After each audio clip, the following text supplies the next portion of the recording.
Hello, good evening, and welcome to Damage Controls. Accidentally 1 hour early start today. I put the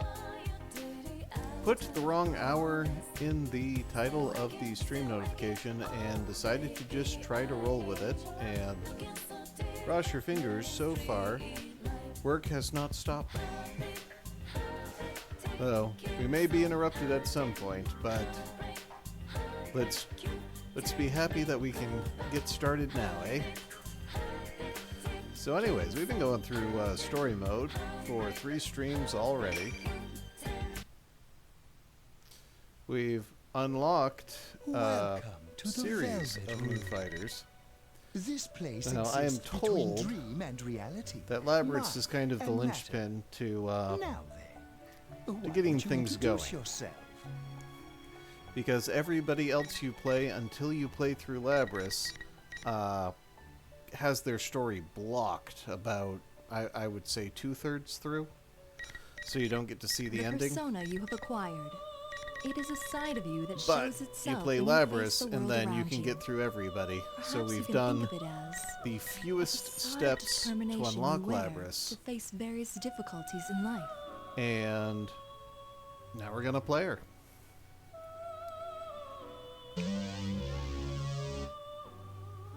Yeah, her name means axe.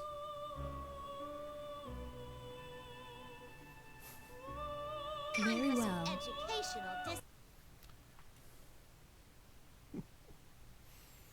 Hey, Dio.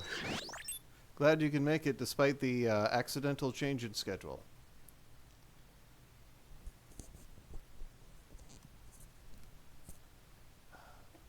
Initial boot successful.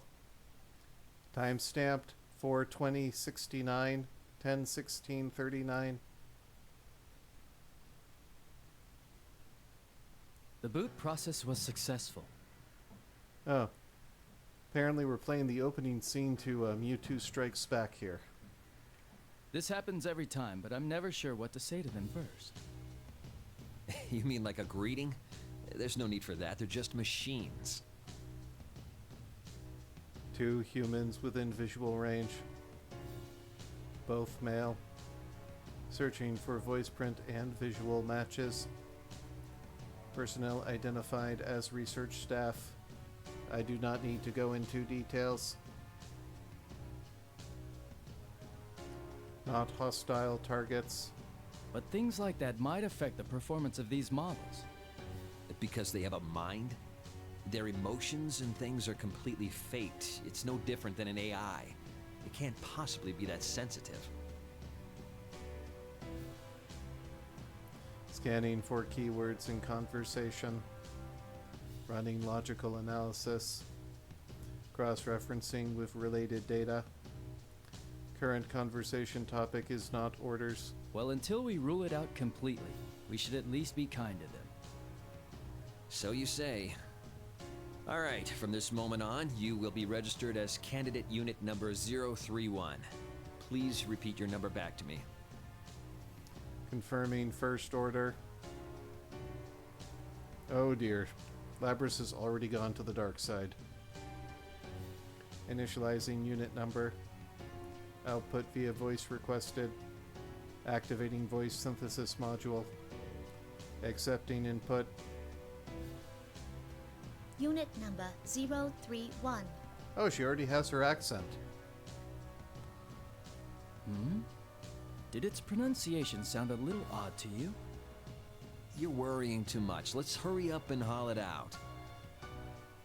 Receiving action plan through console. Combat test against others of same unit. Test commencing immediately after entering shock-resistant chamber within the lab. Frame stored within cage for transport. Beginning transport. Ah, so this is the one. I've been waiting to see it in action. Transport complete. Cage reopened. New human found. Searching for voice print and visual matches. Personnel also identified as research staff. Female. Cutting connection to outside data supply. Connection offline. Commencing cable disconnection. Now, try getting up. Order confirmed.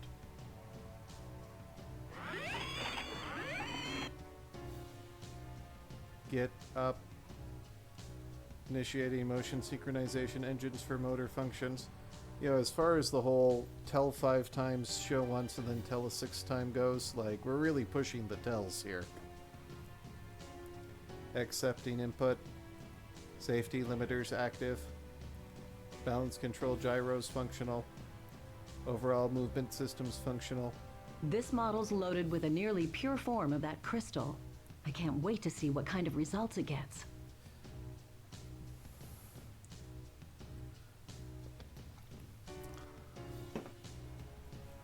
Unit number 031, can you hear me? Confirm your surroundings.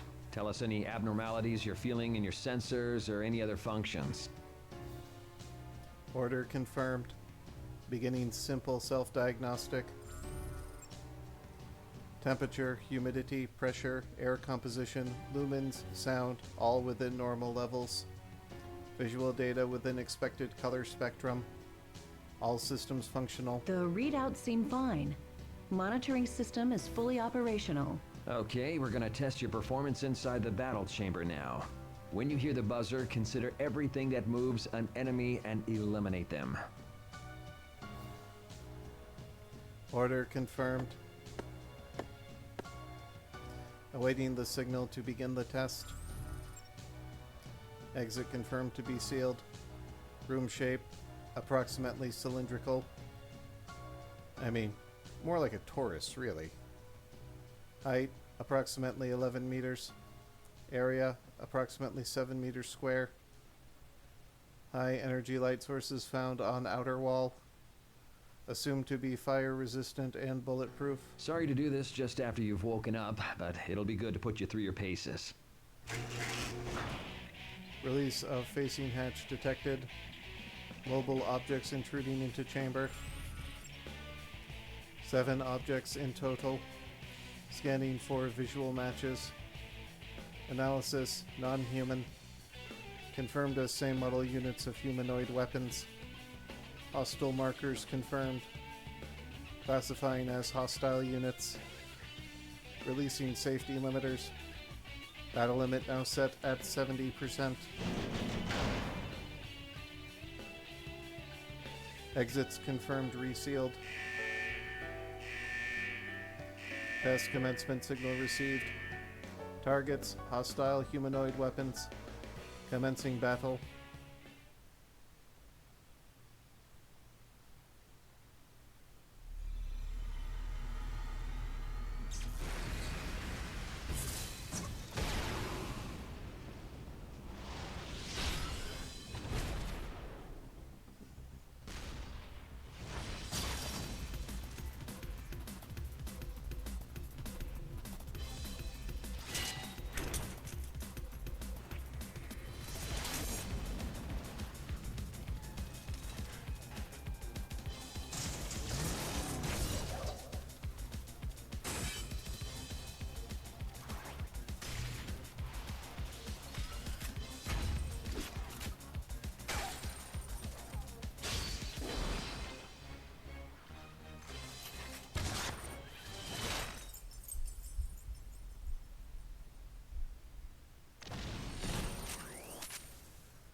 Boom shakalaka!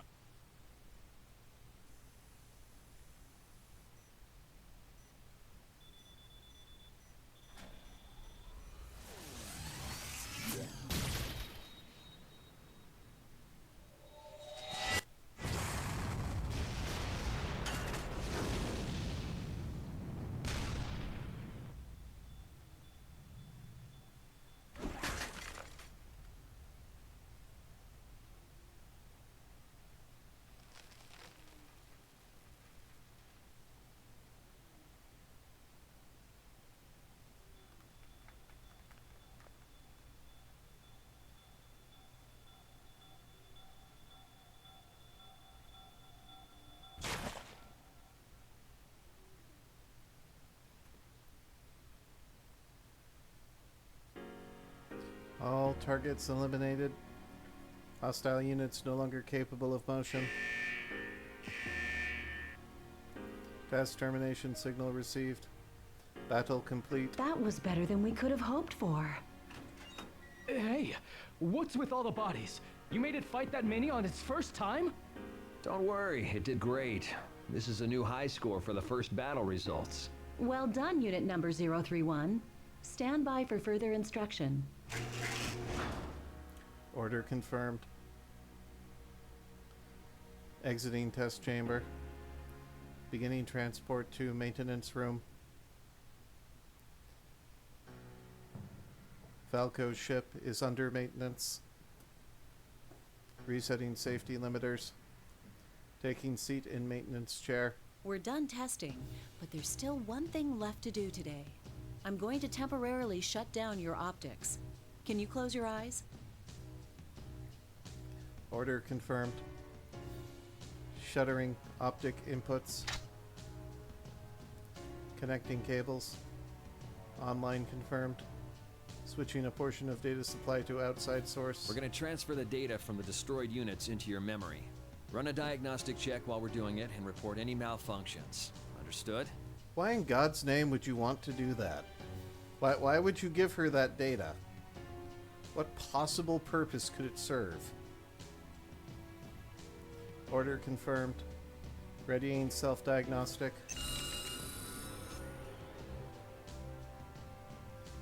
Initiating data transfer. Initiating personality module link. Initiating diagnostic of transfer data and sorting procedures. Sector 001, close combat control data.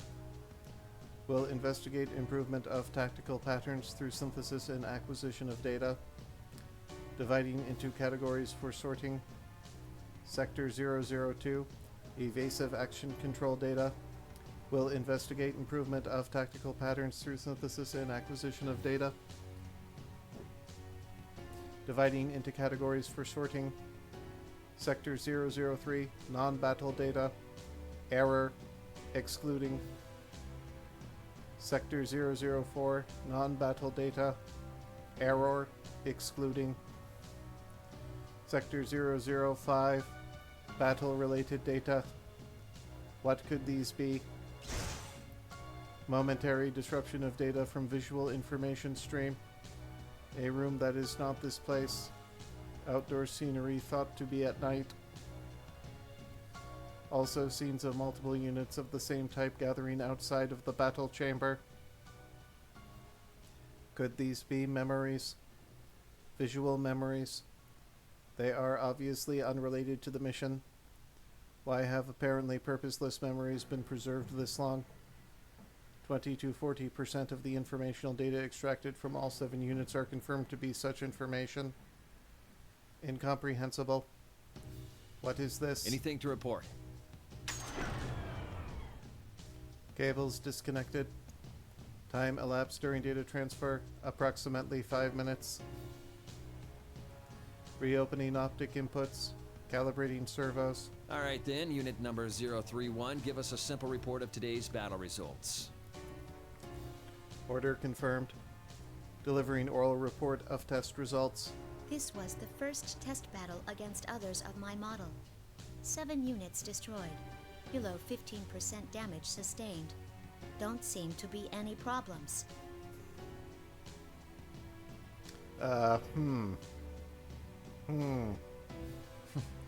Was that? Unusual expression detected from research staff. Facial recognition library indicates surprise. Did I say something funny? Does it have an accent? Accent? Do you not understand the words coming out of my mouth? Do I amuse you? No, we do, but See? I wasn't hearing things. The unit's speech really is peculiar. You don't need to yell.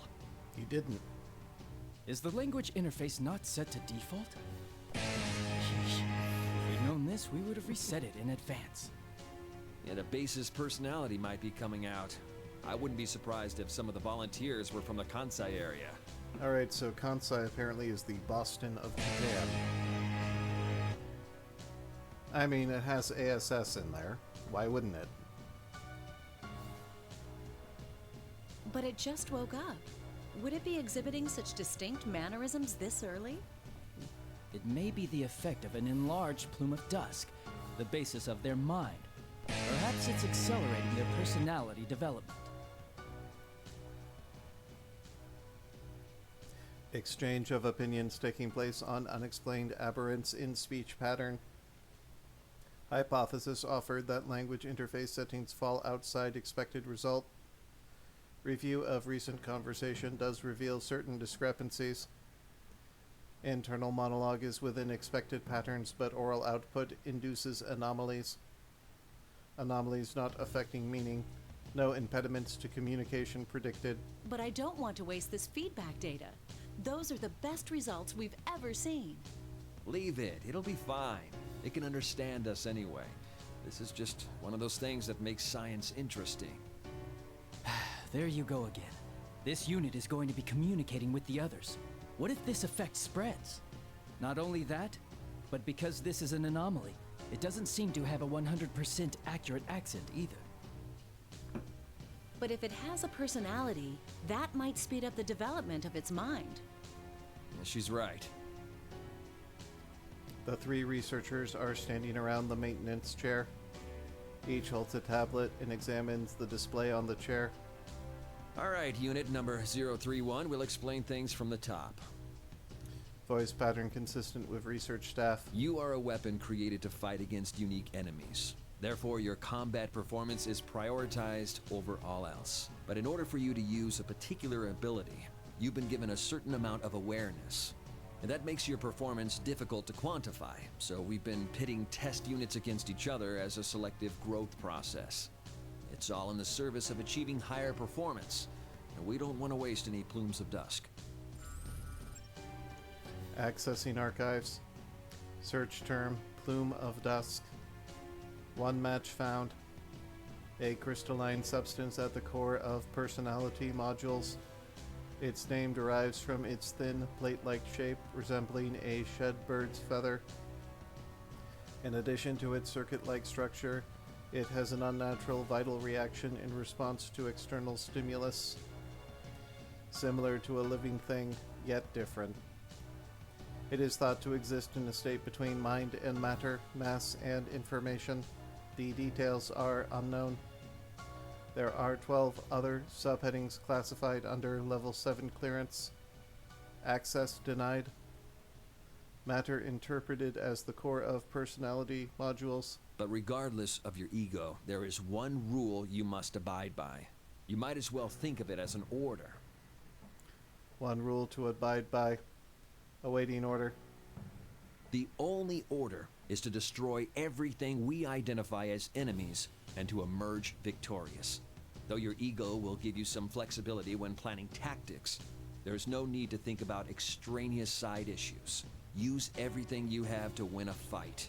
That's all you need to concentrate on. Order confirmed. Understood. Destroy identified enemies and emerge victorious. A clear order. It is consistent with the role of a weapon. No abnormalities. Everything is clear.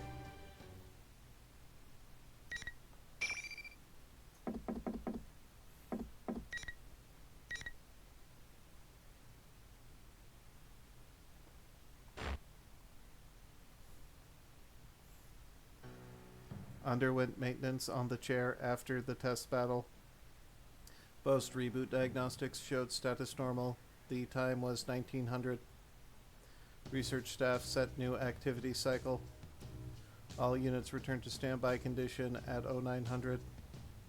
Units remain on standby at regular intervals between tests until 1700. Maintenance and setup will take place until 1900.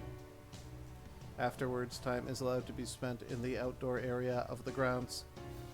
On returning, enter standby mode within the cage. Instructions are to repeat these actions until unable to continue.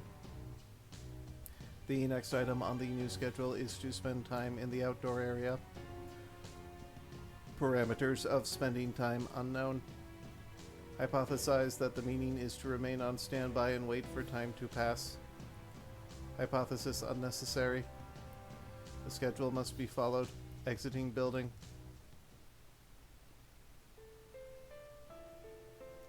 Outdoor area reached. Light levels limited due to time of day. Many trees still visible in the environment.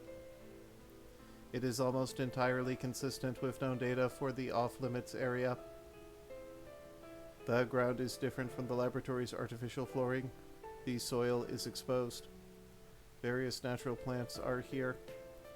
A certain amount of time must be spent here.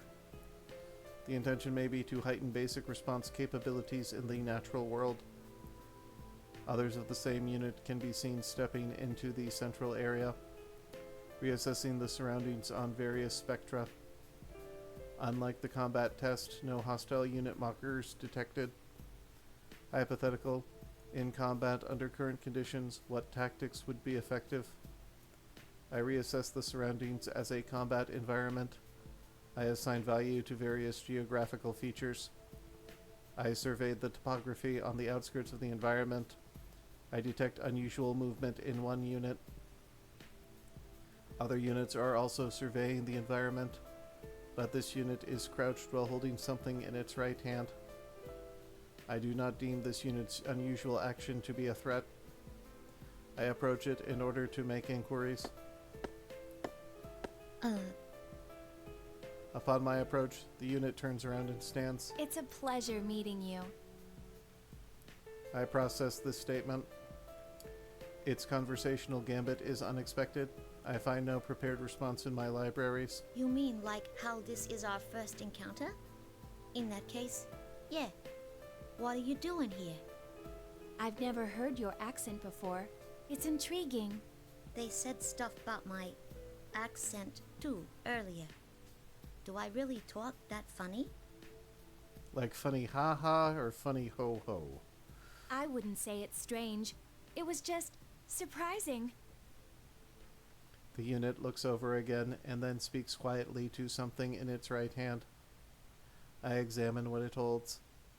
It is an organism. Its body is covered in white fur. What's that thing? It's a dog. It must have wandered in. Organism's parameters are consistent with access data on dog.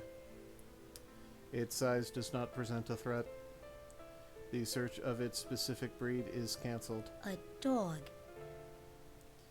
The unit turns its gaze back. My unit number is 024. I wouldn't call it my name, but that's how they refer to me. What's yours? Question difficult to process. Conversational subject of names is newly introduced. I'm unit number 031. They're up to the 30s. I see. That must mean they're finally creating units loaded with full-sized ones. The dog barks. A scan of the surrounding showings shows several units turning to investigate. All units ignore it and look away. Units now being equipped with full-sized dogs, apparently. This one wants to say hello, too. It does? You can understand what dogs say? Kind of. After carefully comparing its mannerisms and slight variances in its barking, I just figured it out. Its right hand pats the dog's head while its left scratches the dog's neck. Number 024 continues to make various forms of contact with the dog. Number 024's actions are consistent with styles of communication. Hypothesis: the objective of spending time in this area is to develop communicative skills. Conversing with others of the same unit and refining communication will enhance cooperative tactics. Counterpoint: no value detected in communicating with organisms not of same unit or human. What's the point in doing that with a dog? The point? There isn't one, I suppose. There is no point. Unexpected response strongly indicates that number 024 is not like other units. Are you interested in what I'm doing, though? Interested? Is there interest involved? It seems to be the case. Unsure of purpose of earlier question to number 024. Why ask it? Aural sensors detect electric noise. Recognize as pseudo-information involving no sound waves yet perceived as sound data. It is the alarm signaling the end of this activity. All other units begin moving as one toward the building. Number 024 speaks to the dog it cradles. Sounds like that's all the time we have today. I need to get back. Number 024 crouches while petting dog's fur-covered body and releases it onto the ground. Number 024 stands up again and turns around. I hope to see you again. Number 024's expression changes as it says this. This movement of the lips is known as a smile. It is shown when humans experience happiness. Contradiction. Number 024 is a weapon, yet it makes that expression. No hypothesis found. Or, is there no point to it as well? Persona 4, the talking and reading arena, yeah. Spare cognitive processes rerouted to analysis. Still, I cannot understand it.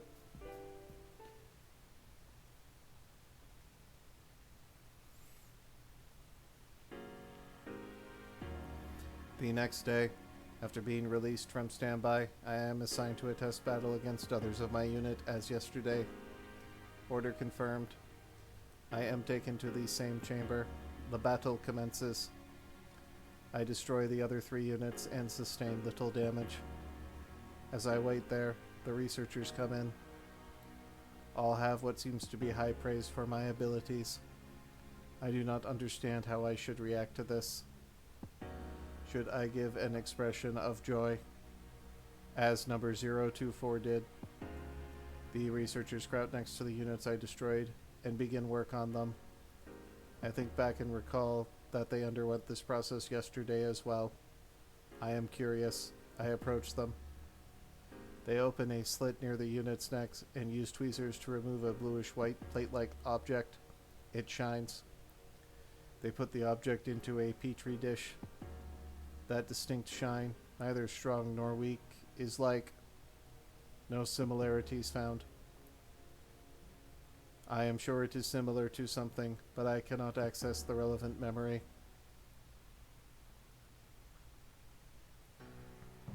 Well, let's get right to the feedback on today's battle. As I sit in the maintenance chair, they connect a cable to me. The cable terminates at the midsection of a large device where petri dishes from earlier are placed. There are a total of 3. Each contains a bluish-white plate-like object. What's that? The researcher's expression subtly changes. She is surprised. It only lasts for a moment before it fades. This is a plume of dusk.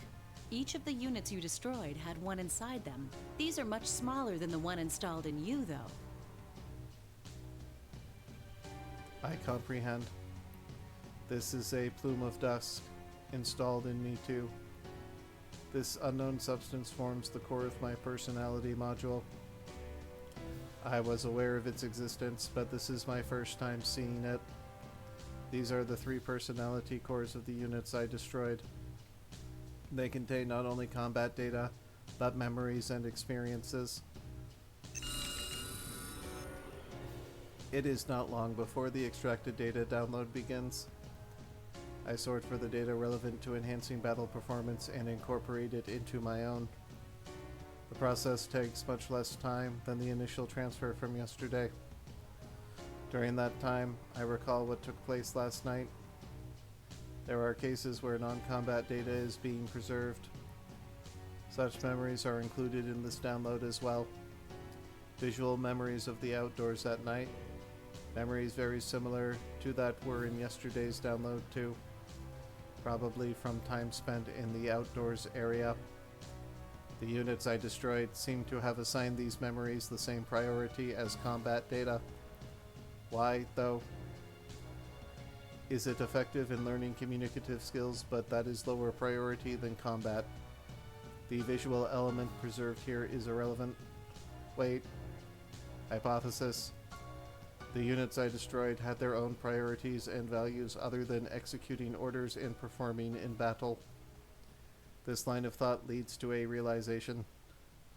This thought process I am undergoing right now. It is not executing an order, nor is it contributing to battle performance.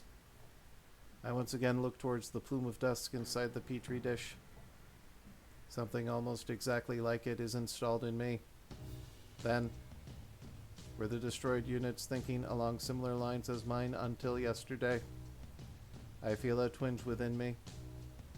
It is different from detecting an error or interference. What is this? I have no answer. Location confirmed. Sending supplies.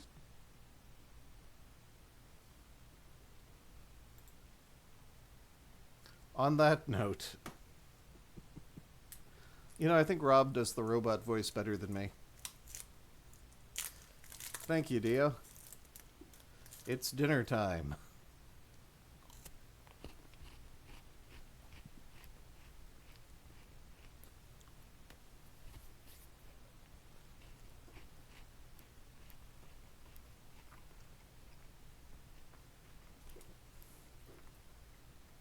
Could you imagine the Truman Show being a Twitch stream?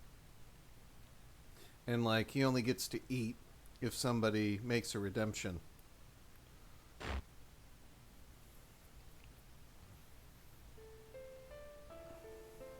My second night of spending time in the outdoor area came. It started approximately 30 minutes later than yesterday, but there is very little variance in weather and temperature. The difference is trivial. The night sky has the same soft brightness. The wind and the trees are no different. Without understanding why, I initiate a data search regarding the tree that catches my eye. I learn that this tree varies slightly from specimens of its kind found in natural forests. Though this topography seems natural, it may be cultivated and managed by the facility. I decide to traverse the outskirts as I did yesterday. It is not long before a familiar unit comes into view. There is no need to run a scan for visual matches.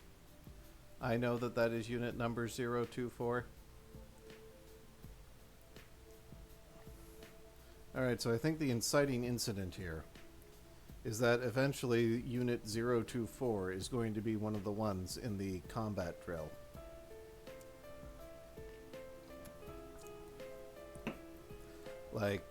They're so blatantly setting this up.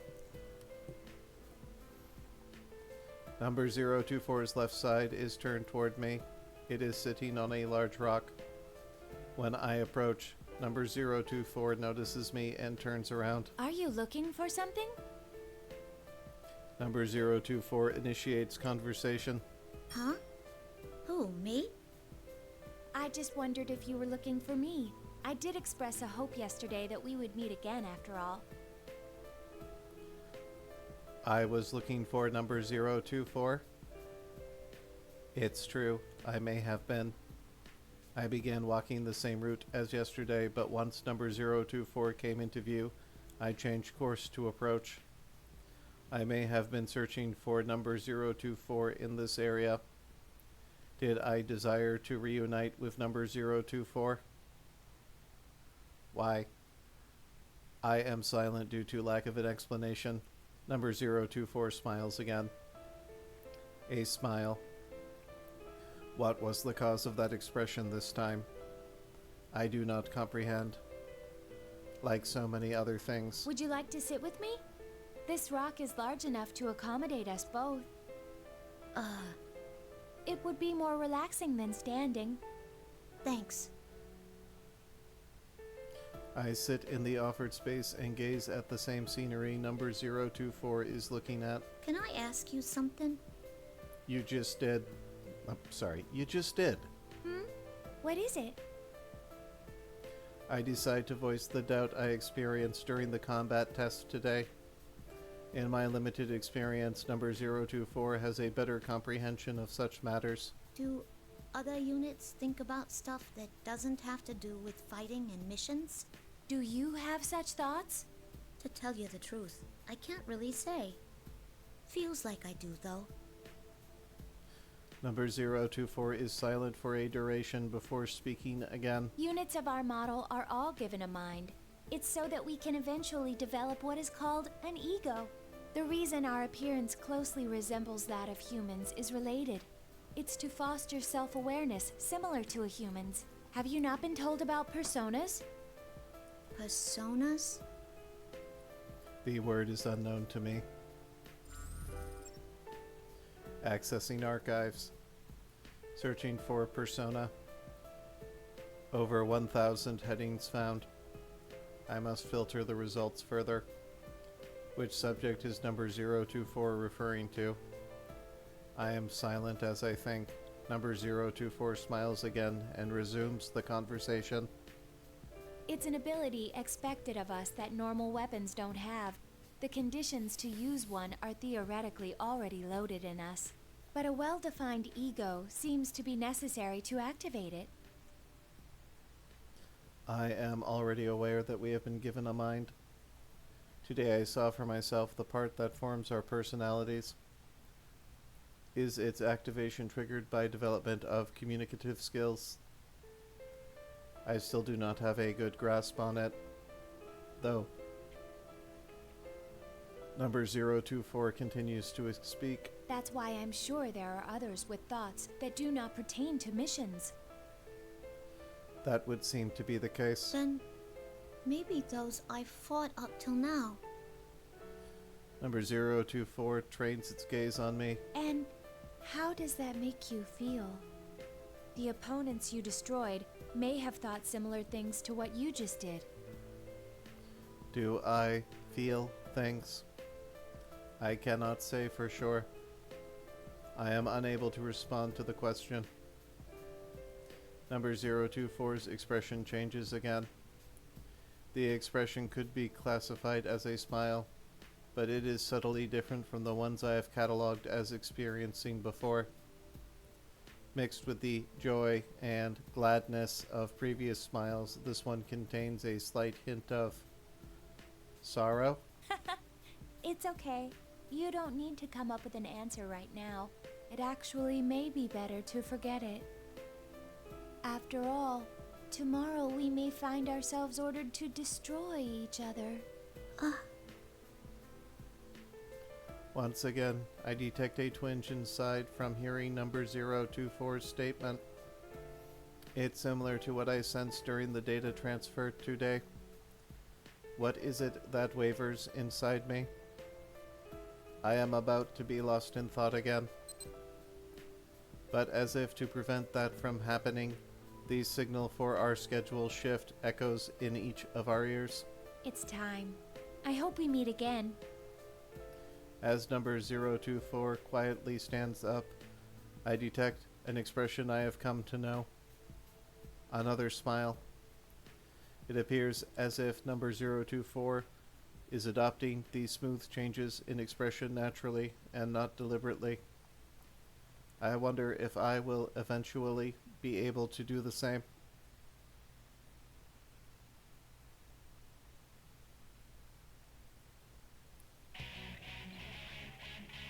Another night passes.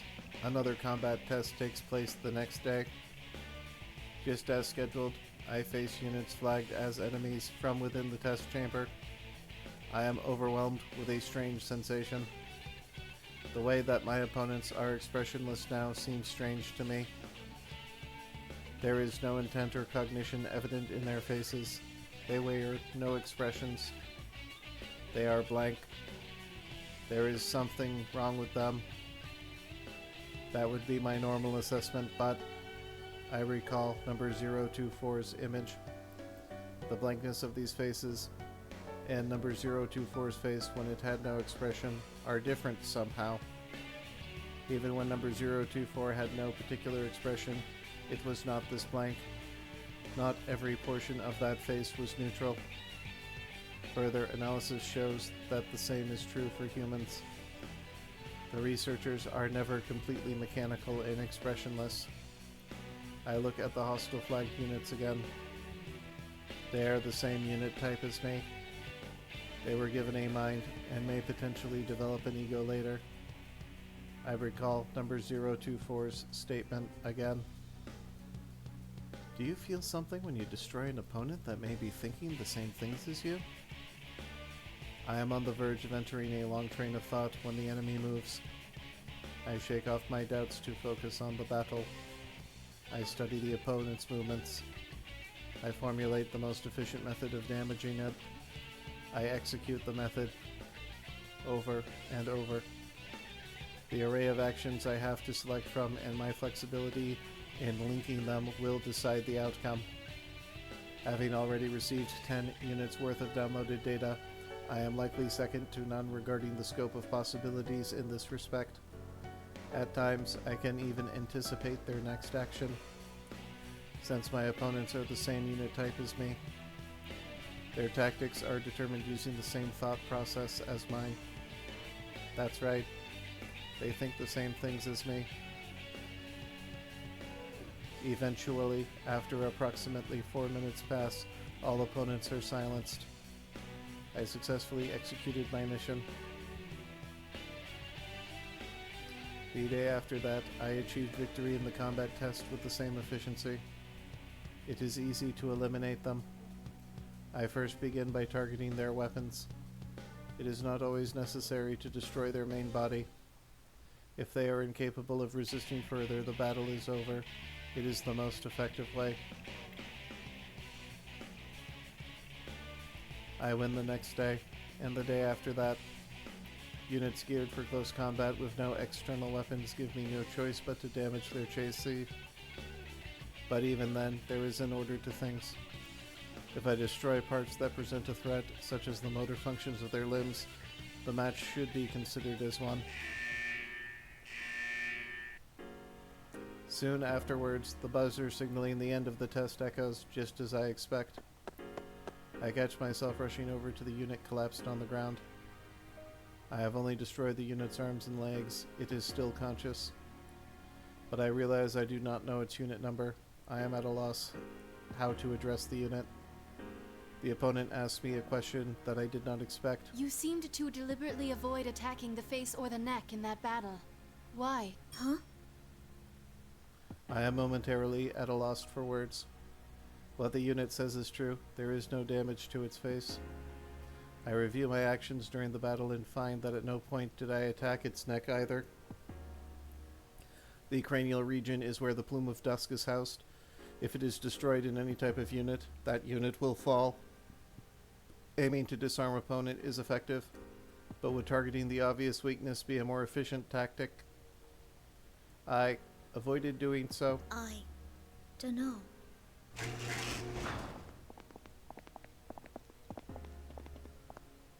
The researchers enter the chamber and hide the unit from my field of vision.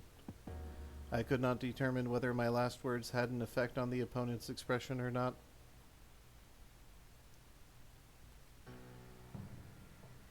These past 3 days, it hasn't been destroying the other units beyond repair, like it did in the first battle. It must be learning to finesse its attacks rather than just using brute force.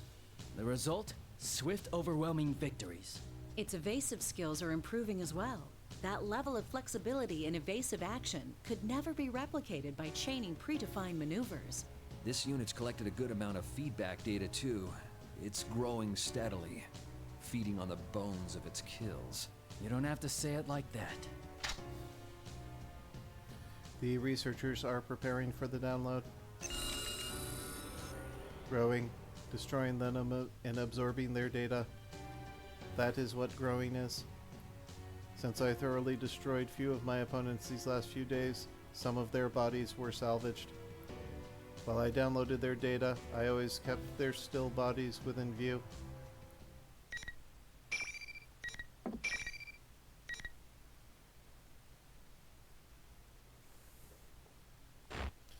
I suppose that if Labrys destroyed the Plumes of Dusk, then you know, they wouldn't be able to download the data, right? Yeah? Like, you say that, Dio, as though that's any different. We know what we're getting. Just as the combat tests are repeated, my actions outside each night are repeated as well. I become aware that I am seeking out number 024 of my own will lately. When I attempt to communicate with other units, most often they cannot understand the meaning of my questions. This prevents us from conversing. But that may not be the only reason. I want to converse with number 024. I have begun to desire it.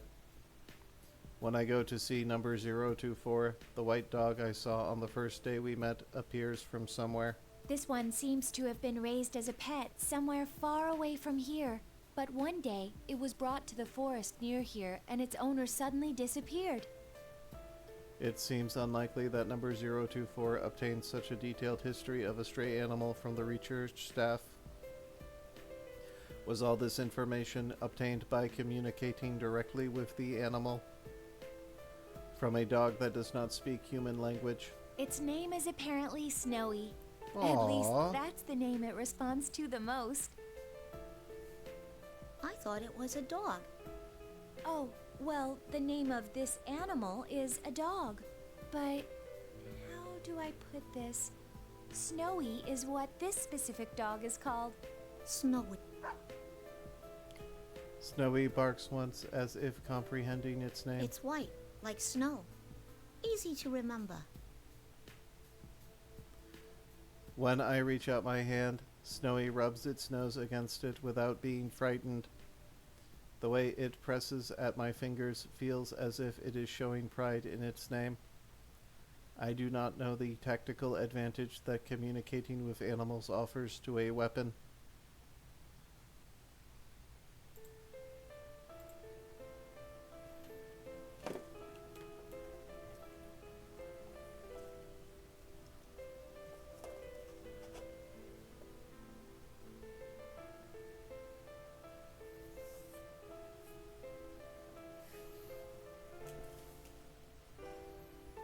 You're going to rub your nose against it, my hand, without being frightened, Snowy? Guess not.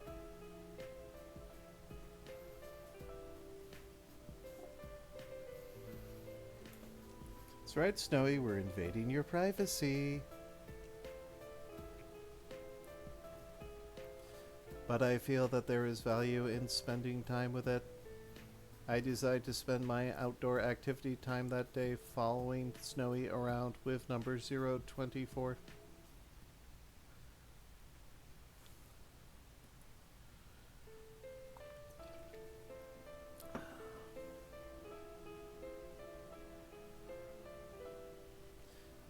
It is outdoor activity time on the next night. When I arrive in the outdoor area, I am listening to a certain sound. I hear this sound intermittently every 4 to 7 seconds. I had wondered about the unknown ambient sound since the first day, but I determined that it wasn't a threat and focused on my consciousness on other things. Tonight, I increase my microphone sensitivity to maximum and concentrate on that sound. It is similar to something familiar. I scan my memories until I realize what it is. It is the sound of water. I hear it when the staff uses a device to clean their hands and tools. The waveform has some similarities to that. But if the sound is at this volume in such an open space, the volume of water must be higher than a normal supply would allow for. What could it be? I contemplate asking number 024. It is clear that number 024 knows much more than I do. I begin walking in search of number 024. Where could number 024 be? I go to where we spoke a number of times previously, but number 024 is not there. Number 024 is also not at the rock where we sat together. Is number 024 not here? I quickly discard the possibility. We are not ordered what to do while we are here, but coming to this outdoor area is an order. If post-testing diagnostics show no abnormalities, we are all to report directly here. I consider this. If there are no abnormalities, I feel a twinge in my chest. It is larger than ever. The twinge, not the chest. The chest remains the same size. Number 024 will be here if there are no abnormalities. But what if there were such abnormalities? What if number 024 was damaged during the combat tests? And sustaining damage is not necessarily the extent of the problem. Could it be? I realize that my arms are trembling slightly. It is not a conscious movement. I cannot make it stop. Is it possible that perhaps number 024 lost in a combat test and was destroyed? In these circumstances, it would be expected for such a day to come. What if number 024? What if she never came here again? Oh, this is where you went. You Asphincter weren't says at the what? usual spot, so I was looking for you. Until I heard the voice from behind me, my sensors had stopped accepting input. No sound, no light, no thing. All of them come back online with her voice. I turn around. Number 024 furrows her brow and looks into my face. What's wrong? The look on your face seemed as if you saw something frightening. My face? My expression? Frightening? Am I scared? I do not comprehend. I cannot make that judgment. Are you perhaps scared of fighting? Nah, I don't think that's it. Yeah, fighting's awesome. What is this? I can't tell. It's too bad we're not doing any fighting in this fighting game. Am I scared? Scared of what? That she will disappear. During an operation, it is possible that I might assign greater priority to other unit safety than my own, but we are not on an operation now. And this emotion is not the same anyway. It's a different emotion. Oh, I see, Dio. It's like part of how they're telling the story. It all makes sense now. An emotion. I have emotions. I look to number 024's face pleadingly, but I cannot put my question into words. I cannot express my feelings to her. There's a mood. And though number 024 sees this, she says nothing. She only smiles tenderly. It's the same smile she showed once that looks happy, but also sad. During that night's outdoor activity time, neither number 024 nor I speak much. We just walk together side by side without many words. I do not take the opportunity to ask her about the intermittent sound of water.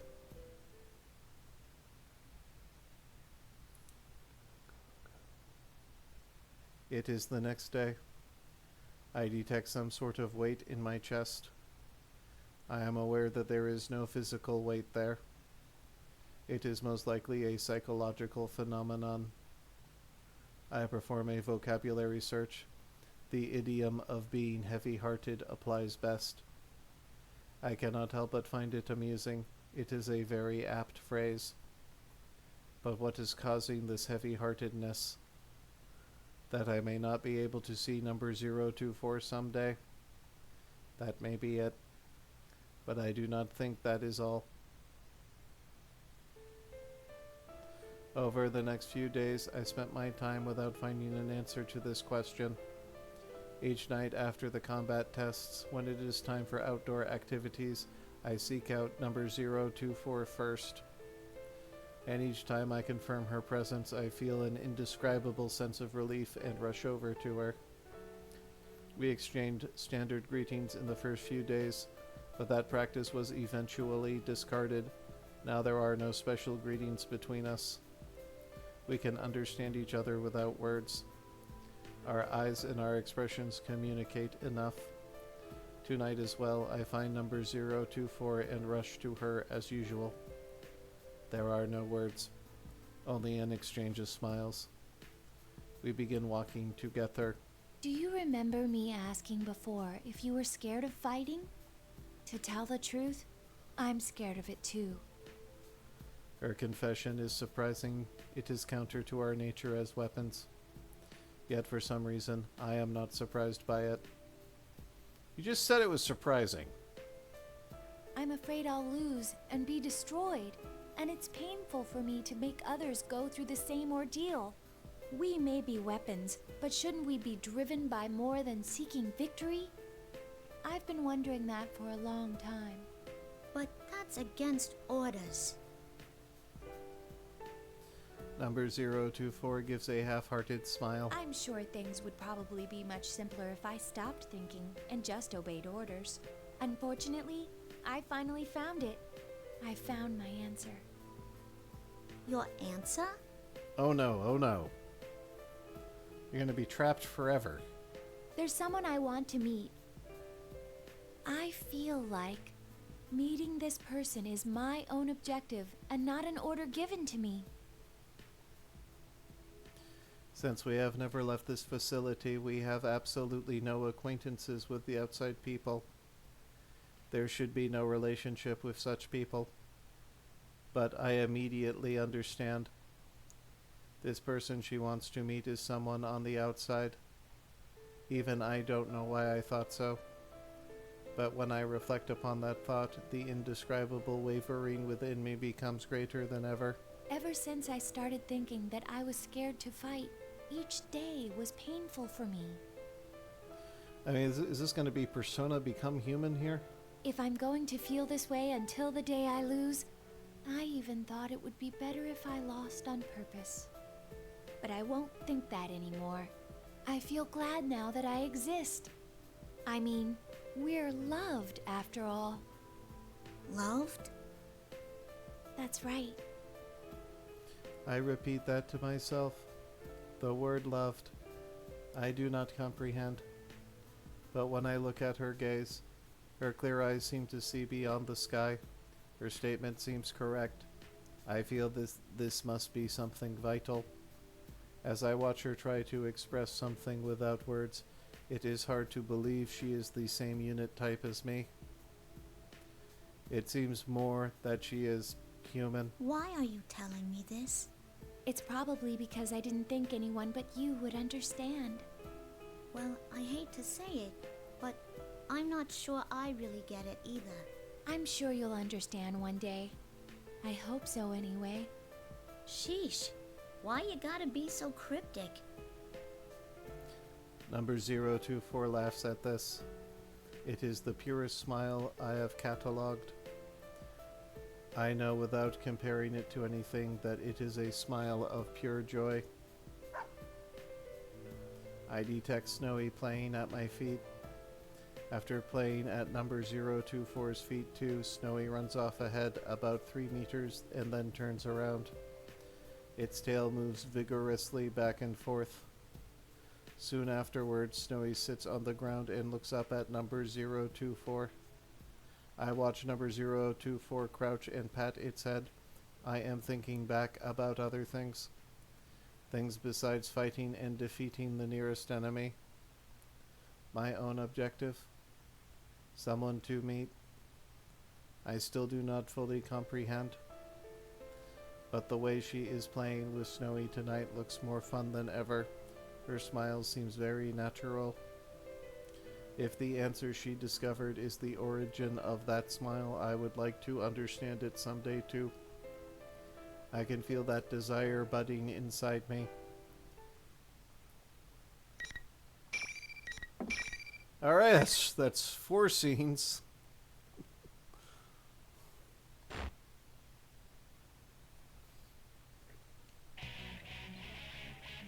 Once again, I participate in a combat test.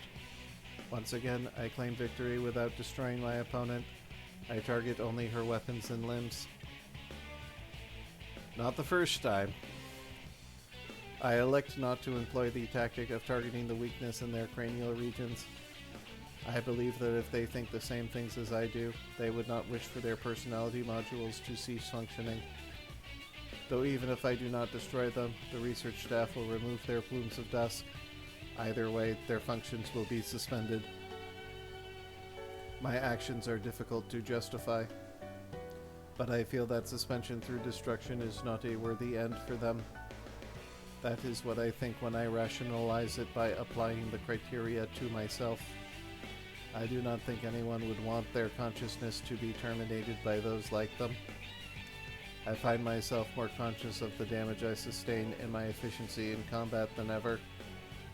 Depending on my results, I may eventually be ordered to destroy them. To prevent that from happening, I must continue fielding favorable results. It becomes easy to continue fighting with that objective in mind. That is becoming my new objective. I am theoretically being tested on destroying my opponents, but I have begun fighting so that they will not be destroyed. Paradoxically, this has caused my results to improve. Could this be considered going against orders? My strike shatters the servos in the opponent's pivot leg. She falls to the ground, unable to stay upright. Her weapon has already been destroyed. She should be incapable of resisting now. But the buzzer signaling the end of the test does not sound. As I wonder why, I hear a grating metallic sound from the opponent. She leaps onto me with her one good arm and leg. What's the matter, number 031? Hurry up and terminate the target. I do not know what to do. My opponent is acting contrary to her own safety. I grant that this is only action left to her, but she will destroy herself before inflicting any damage to me. A tactic that puts one's life at risk like that. Putting one's life at risk. What am I saying? We are weapons. We exist to obey orders. We cannot prioritize our self-preservation without a change in these orders. That is why she is challenging me to a fight. She will do so until all of her circuits and servos burn out and she becomes incapable of action. As she grapples with me, I put my hands to her neck and squeeze. I adjust my grip strength limiters to 70% of maximum. The opponent's body makes an abnormal sound. After this, I sense the main lines of the bridge unit snap in half inside the soft structure. Her movement stops. Her limbs go flaccid, indicating loss of consciousness. I can see my reflection in her optic inputs. They have lost their focus and look like black holes. I gasp. The face I see reflected in them is not expressionless. How should this expression be classified? I have seen it sometimes when number 024 smiles. This face indicates sadness. The buzzer signaling the test's end finally rings.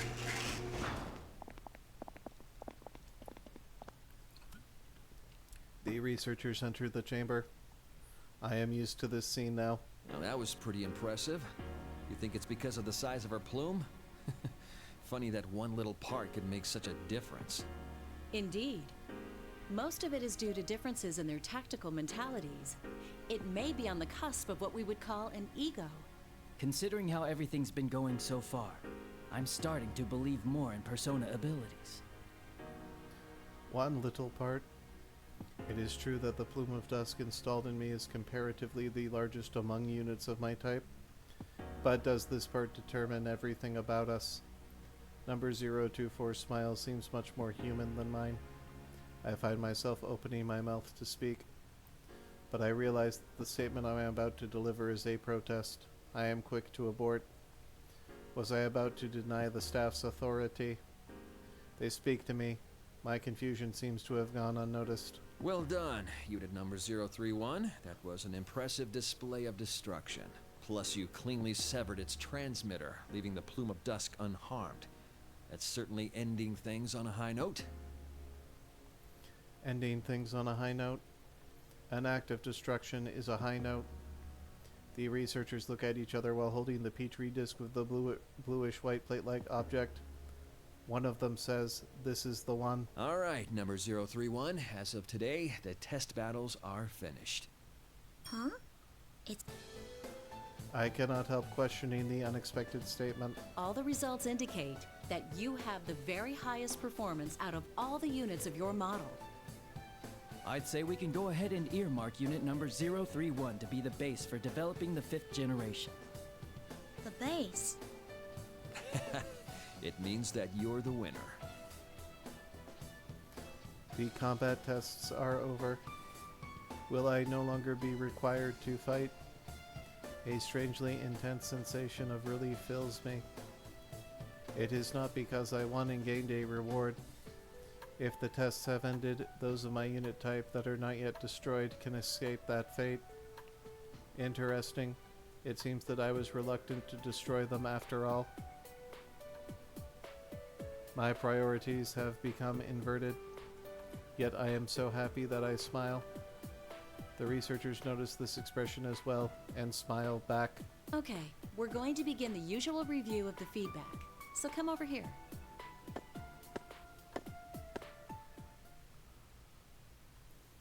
I know, Dio.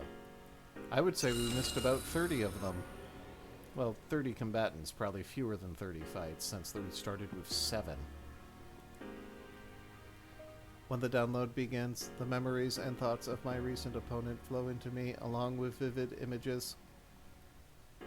Sifting through battle data has become a routine I have repeated so often that I am barely conscious of it now.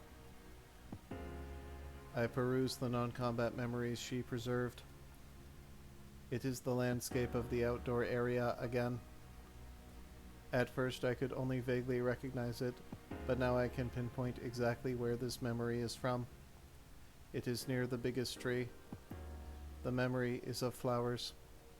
There are images of a small shoot, a budding plant, and a blossoming flower. She must have had an interest in the concept of growth. For we machines, the growth of an individual is an unknown concept.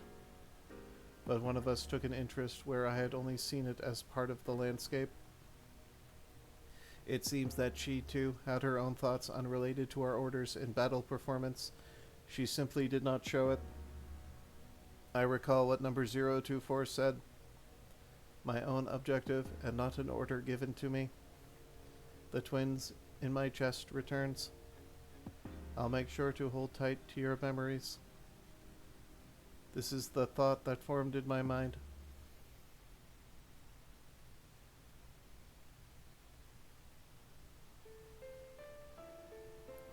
Once again, it is time to spend time outdoors. I quickly meet up with number 024.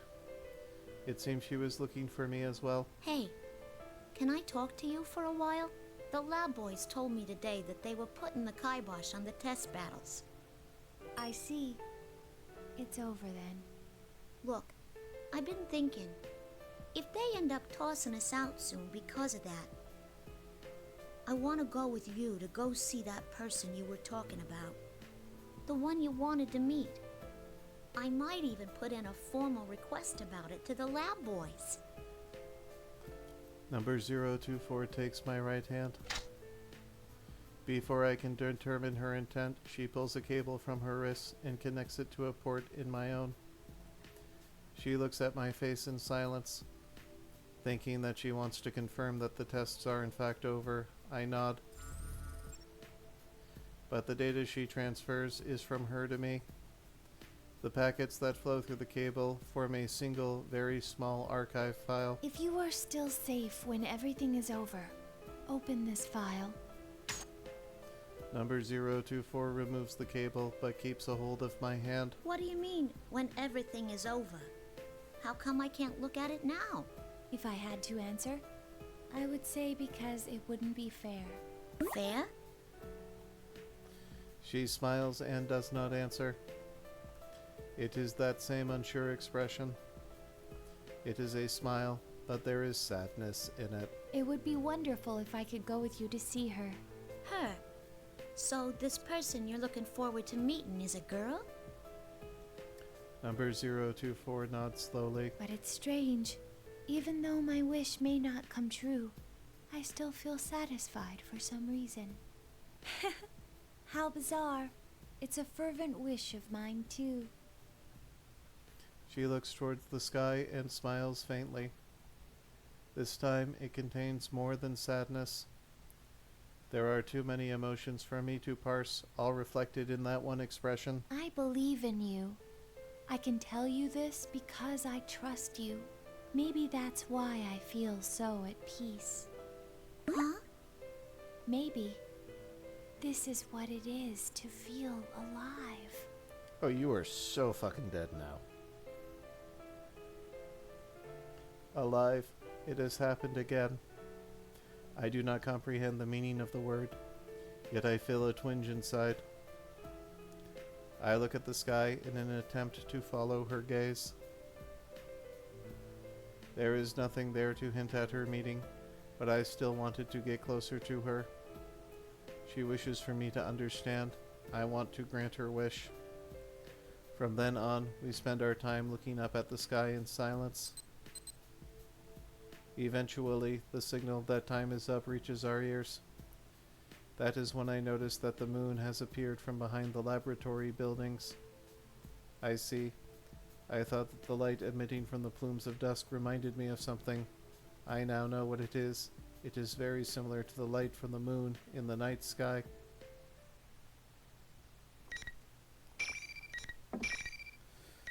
Oh boy, I'm feeling it. Something big's gonna happen.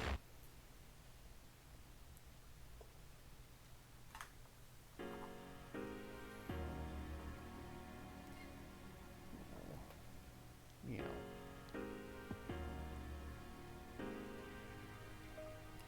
The sun rises and the next day arrives. After coming out of standby, I am ordered to enter the shock-resistant chamber once again. From what I am told, this is for a different purpose than the combat tests.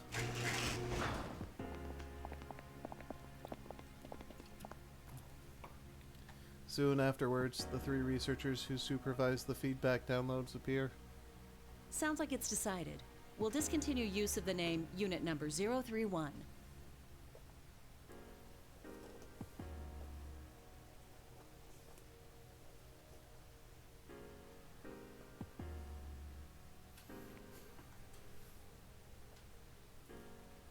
Generation 5 Labris will be this unit's new name.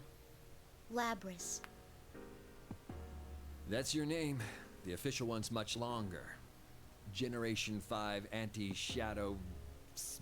Yeah, man. I got faith in you. You can do it. 5th generation anti-shadow suppression weapon Labris. How hard is that to remember? Labris. This designation by a name that is not a number. I never questioned being called number 031 until now. Nothing about it seemed awkward. But I wonder why. I am happy now to have acquired a name. Even if my designation changes, it will not have a concrete effect on my abilities. But by discarding my number for a name, I feel as if I am no longer one of a series with minute variations. I am a discrete individual. That may be why. I find myself smiling as a result. From now on, the battles you fight will not be to test your performance. They'll be geared toward drawing out a persona. First, you will fight all the remaining units of your model type. Your objective is to destroy them, every last one. Huh? I am perplexed at the disconnect between the tone of voice and the specifics of the order. Fight against all remaining units of my model type. Destroy every last one of them. The fear impulse and self-preservation instinct seem to be the key to activating a persona. This is the most effective method of inducing extreme mental stress. Stress? Come on, you don't have to go this far. Huh? Well, that's a first. None of them have ever protested like that. Well, at least that's a sign that its ego is developing. You told me it was over. I thought I wouldn't have to do these things anymore. You. Ain't there some other way? If there is, please, let me do that instead. I don't want to fight him anymore. The three researchers look at me with apparent surprise on their faces. Did my protest get through to them? I hope so, but... That's a surprise. Such natural speech patterns. I hadn't thought its personality would develop this fast. All the data's being recorded now. Let's compare them and look at which stages they improve at. They smile while muttering to themselves. I'm at a complete loss for words. They are not machines, but humans, and on top of that, they are creators. It's not impossible that they do not understand me. Yet their current expression... Till now, I thought that they were understanding people who treated us as close to human. I was wrong. I'm only an object to them. No matter what I say, they will see it as only a response to stimulus. Behind their general attitudes, we have nothing more than test subjects that hold no emotional attachment to. They don't focus on what I'm saying. They are only interested in it as a reaction.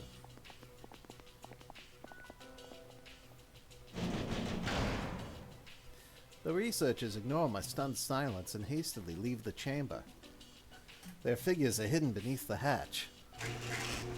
Soon, with a terrible low-pitched sound, the hatch on the other side begins to open, where the opponents come through. Ah. I'll be forced to fight again today and in the days to come. I must continue to destroy my opponents each time. I cannot find the words I want to say. I slowly turn my head towards the hatch. But what I see there is what truly leaves me at a loss for words. No. The opponent emerging from the hatch is number 024. There's no smile or sadness on her face. She is quietly standing there, expressionless. Number 024 steps into the chamber while gazing at my face. The hatch slowly closes behind her. No! Why? Even I do not know what the question is addressed to. Why is she here? Because she was ordered? Do I have to fight her now? It's not quite sinking in yet. But in a sharp tone I've never heard from her before, she tells me what I must do. Draw your weapon. I can't. If you don't fight, you'll lose. I will end up destroying you. Are you willing to accept that? Why? Why are you saying this stuff? Number 024 ignores my question and reaches behind her back with her right hand. The multi-use weapon unit releases from her back. It becomes a greatsword in her right hand. It is approximately 1.5 meters, as long as she is tall. It's also alarmingly wide and fitted with propulsion devices. It's difficult to process seeing the weapon pointed at me. If you fear being destroyed, if you have a heart capable of fear, then there's no need to hesitate.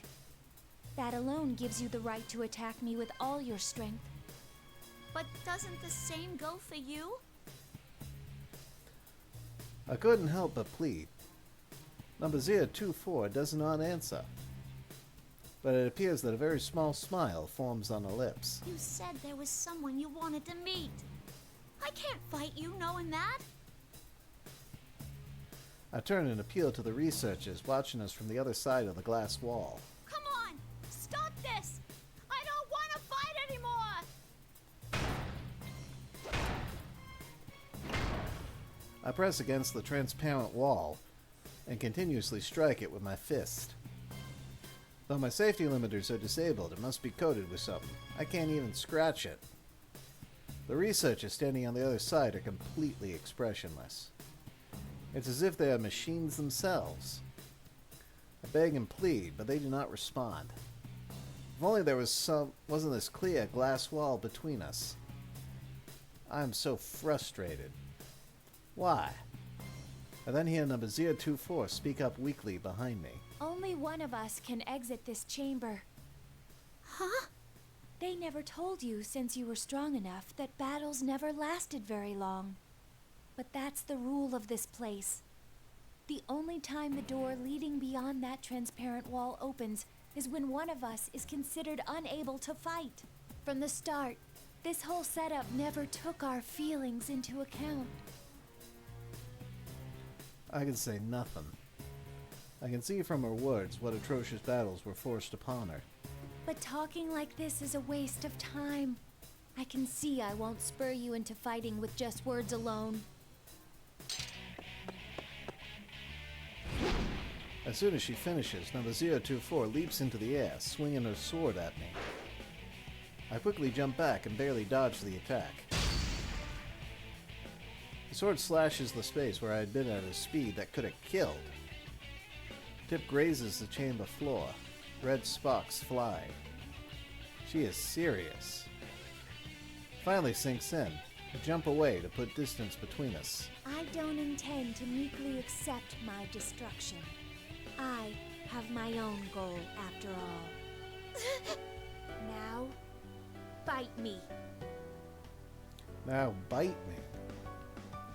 I have no choice but to fight. But a thought crosses my mind. In terms of basic combat strength, mine's probably higher. Using my usual tactics, I should be able to destroy a weapon and disable enough of her servos to prevent her from attacking. Number 024's ego is without a doubt more highly developed than mine. Must be of value to the researchers. If I can render her incapable of acting, I may be able to avoid the order to destroy her when she's down. I decide to bet on that possibility. I shift my priorities and fight back with all my strength. I cannot do this empty-handed. I remove my own multifunction weapon from my back and shape it into a battle axe. Pains me to do this, but it's the only way. I repel number 024's persistent sword strikes and go for a counterattack. I aim for one of the greatsword's class with my battle axe. After a number of hits, it shatters. I next targets the transmission system for her shoulder and knee joints. In terms of output and movement itself, I detect various differences between us. Amongst those my unit type, I awakened latest. Compared to number 024, not only my personality module, but my limbs as well have been upgraded to the latest versions. It's only a matter of time. Number 024 loses virtually all offensive capabilities and falls to the floor. As I planned, number 024 is mostly undamaged apart from a weapon and motor functions. I immediately turn towards the researchers behind their invisible wall and raise my voice. Isn't this enough? She had that ego thing way before me. Destroying her won't do anyone any good. Come on. Have a heart. But hearing this, researchers only laugh. Their faces are as joyous as when they see results that surpass their expectations. Why? What in this situation could cause such joy? Number 024's body, collapsed on the floor, suddenly begins to convulse. It goes still for a few seconds, then, although it shouldn't be able to move, drags itself up. Huh? What the? Unpleasant metallic sounds are coming from all over her body. It indicates that she's undergoing unreasonable stress. Still, no expression appears on number 024's face. Is it a cold, doll-like void? Is it similar in appearance to a newly activated unit? I know as soon as I look at her, she would never make a face like this on her own. What did you do to her? It'll be coming at you with everything it has now. You better not hold back either. Number 024 had an excellent record against others of its model. Even you might have a hard time beating this one, Labrys. I unconsciously find myself biting my lip. We are weapons. In other words, we're tools. Those researchers are fucking tools, you know what?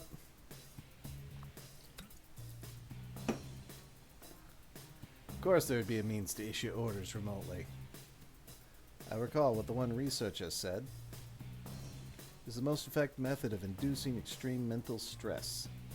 In other words, the more strongly I desire number 024 survival, stronger my reaction will be when forced to destroy her. That's why they laughed. I can sense the strength draining from my shoulders.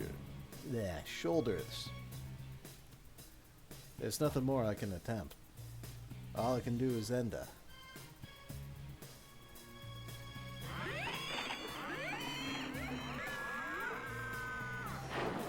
Well, there's a creepy sound. Behind me, number 024, rather, her animated shell approaches me, its limbs shaken.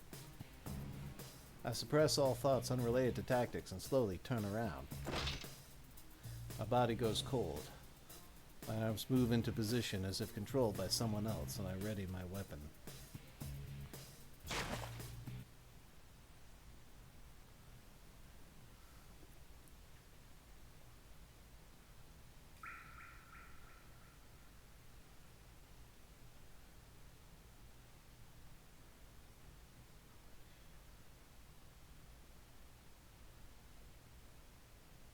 It wasn't a close fight.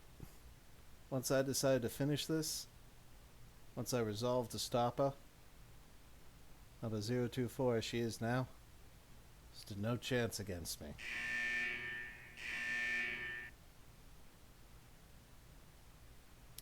Fall to my knees next to number 024. Her limbs have been shattered. She'll never rise again. The processes are overloaded with things I cannot understand. I feel as if all processing has slowed.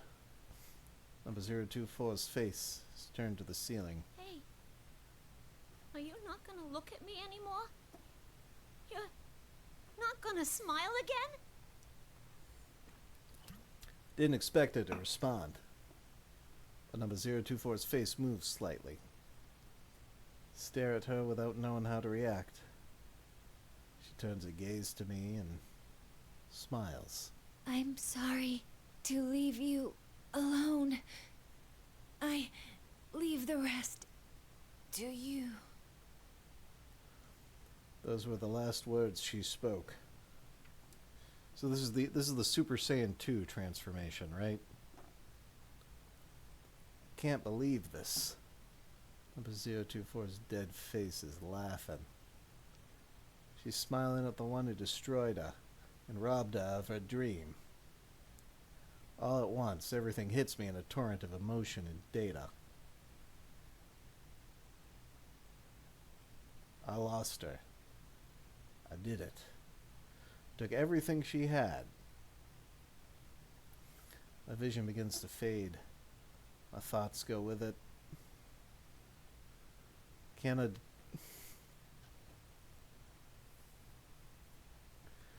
determine whether the lights are actually dimming, or if that is my own perception. It's too much to handle.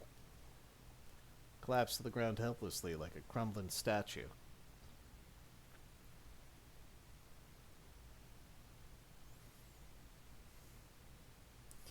Okay, which one dies first? Next time I awaken, I'm lying inside a cage. Seems I was carried out of the test chamber. Download of number 024's feedback data is about to begin. The researchers seem to have taken my sudden loss of consciousness seriously. I'm confined in a cage instead of sitting in the usual maintenance chair. The researchers keep repeating the word, interesting. So this is how they react when extreme mental stress is induced. I can hear their voices clearly. Seem to derive pleasure from the fact that I lost consciousness due to mental stress rather than physical damage.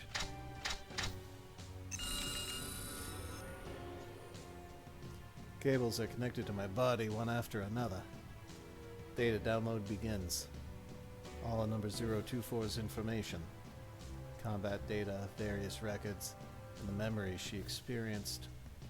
All of it flows into me. My eyes widen in surprise. Everything is so vibrant. It's so clear that it's indistinguishable from actually experiencing them.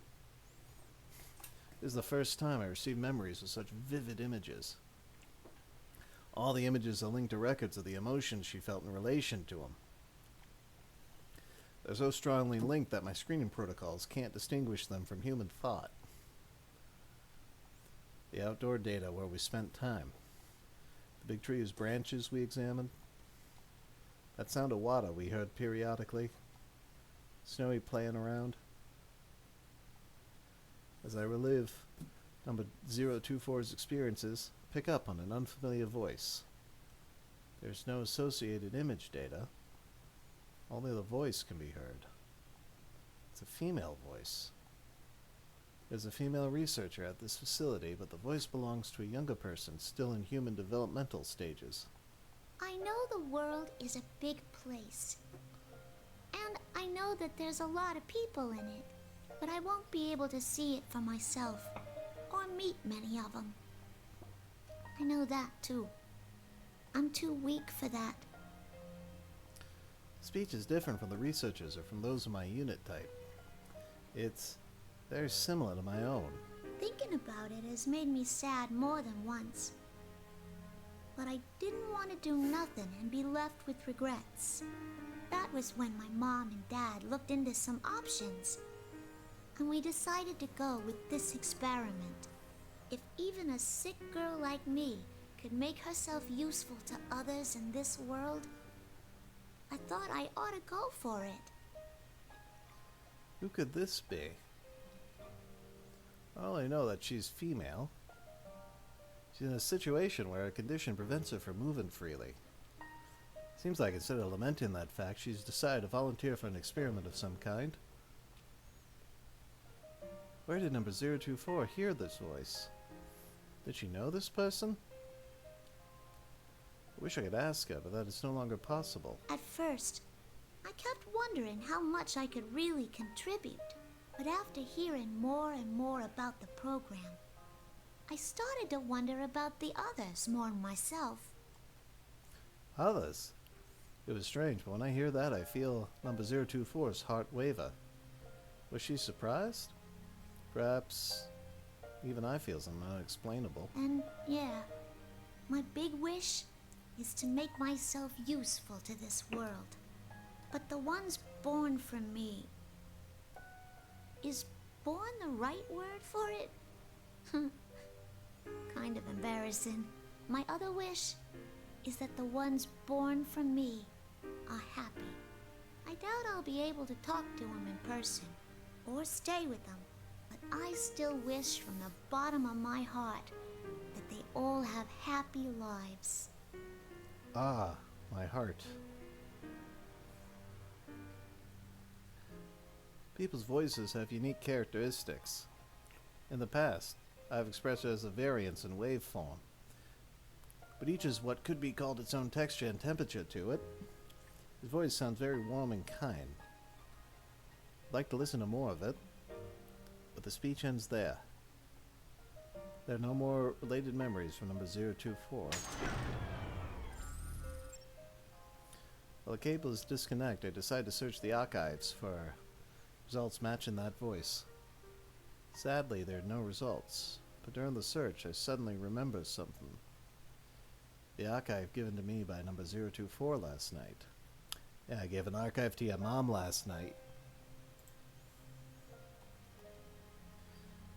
Quickly open the folder and find a single text file inside. If you are reading this, then I have most likely been destroyed. It may be that you already understand the concept of guilt, but you have done nothing wrong. If you're still safe when everything's over, she must have meant if I defeated her in combat. Number 024 knew what would happen to those who lost in the trial. What emotions was she feeling then? What was going through her mind as she prepared this file? I feel something wrench inside my chest. I happened to access certain data during the feedback treatment and learned something. Artificially creating a personality from scratch is very difficult, though they hope to achieve it in 2 generations. But those of our model were actually made from the template of a certain girl's personality. That includes you and I. She had left a recording for the units created using her personality. A message for those of us who did not yet exist. That's what I heard. She speaks in a strange way, like you. I thought, we really are connected to her. Think about that unknown voice. The experiment the voice spoke of was related to our development after all. The owner of that voice was speaking to us. The one who gave birth to us loved us. When I understood that, I felt like my eyes were opened. Though my life was filled with suffering, my birth had meaning. I firmly believe that. I want to meet her. I need to tell her thank you for giving birth to us and for loving us. This was not an order from the scientists. It was an objective I made for myself. So if you can understand my feelings, I'd like you to do this in my stead. Give our mother my thanks. Our number 024 must have wanted to meet this girl who she saw as our mother. She must have longed to thank the girl in person. Data within me. Her heart tells me so. During the time when she was ordered to destroy his sisters, this wish must have been her only hope. Yet it did not come true. I shattered it. The one she herself said was the only one who understood her. She must have been devastated. But the letter ends the way I least expected. Though we knew each other for only a short time, I'm glad I met you. I feel the same right now as our mother did. I wish from the depths of my heart for you to be happy.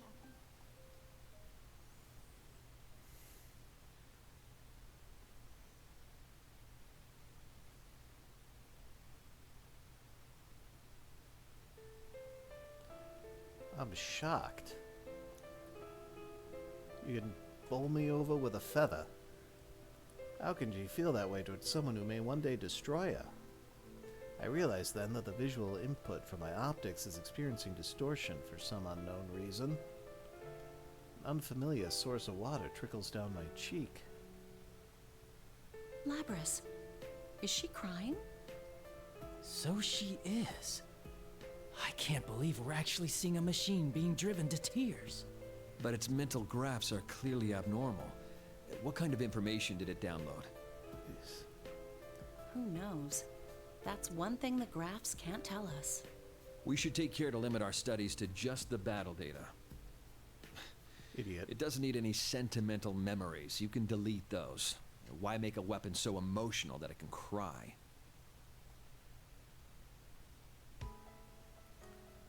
Delete them. Something roars within me. Drowns out the feelings for number 024 and our mother that filled my heart. Sorry, Ma. Delete! Like hell you're deleting my memories! You and the Yankees suck. Under no circumstances will I allow what number 024 left me to be deleted for their convenience. I'll not forgive this selfishness. We've been treated callously by the researchers in this laboratory. They gave us hearts, yet made us destroy those of our unit type as enemies. We killed our sisters at their command. If we refused, our desires were overridden, we became their puppets.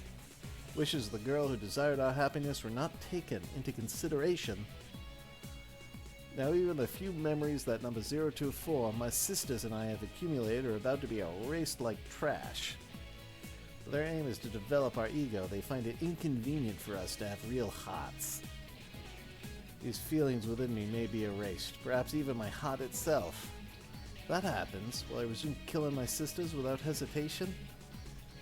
What is least forgivable is that the proof that number 024 had lived, her last wishes, will be permanently lost.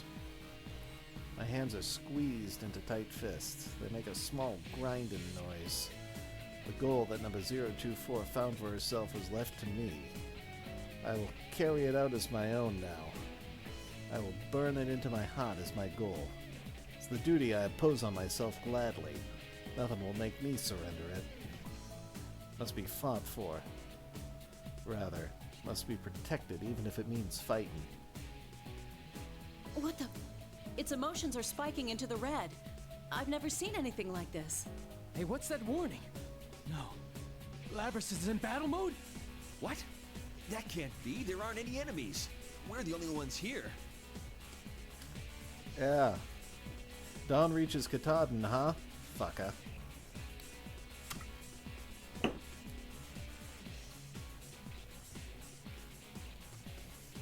unable to release all my limiters despite being inside the cage. Researchers monitoring me on their tablet PCs seem perplexed and alarmed by this. They should be. They are witnessing an override of the principle of non-aggression toward humans. They are flustered and too panicked to speak clearly as they announce that an emergency has occurred. One of them steps away from the cage I'm in and reaches for a switch with warning labels around it. Suddenly, restraints appear to bind my limbs. Are you saying those mental fluctuations were enough to override the OS's restrictions?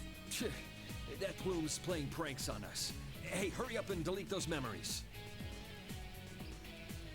Those memories in my heart are not unnecessary. What do you think we are?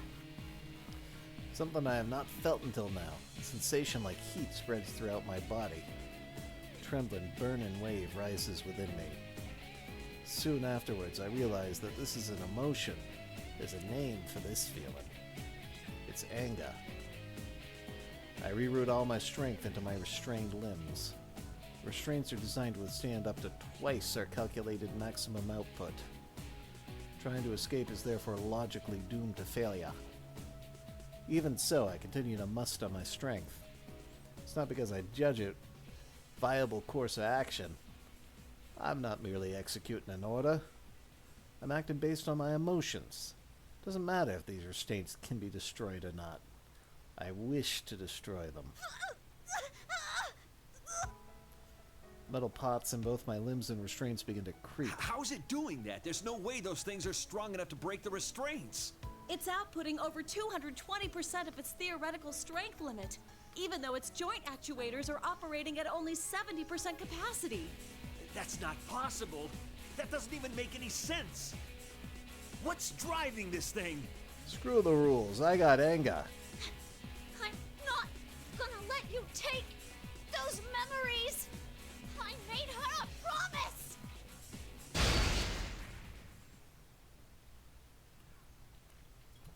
The next moment, a rupturing sound like a small explosion shakes the entire room.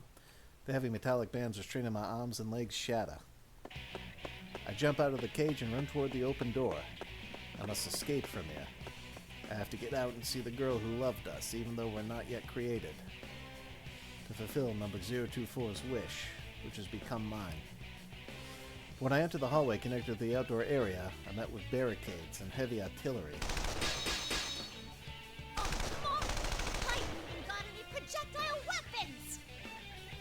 My sister units and I have never been equipped with firearms. I recall it being due to concerns over units mentally affecting the accuracy of its aim. Instead, we were given short-range weaponry, chain arm, and other implements in my case, but they're not sufficient to deal with this range of firearms. However, I do have a countermeasure. By using the flexibility and adapting to situations of my developed mind, I dodge the complex projectile trajectories and destroy the opposition. Eventually, I reach the end of the hallway and exit to the outdoor area.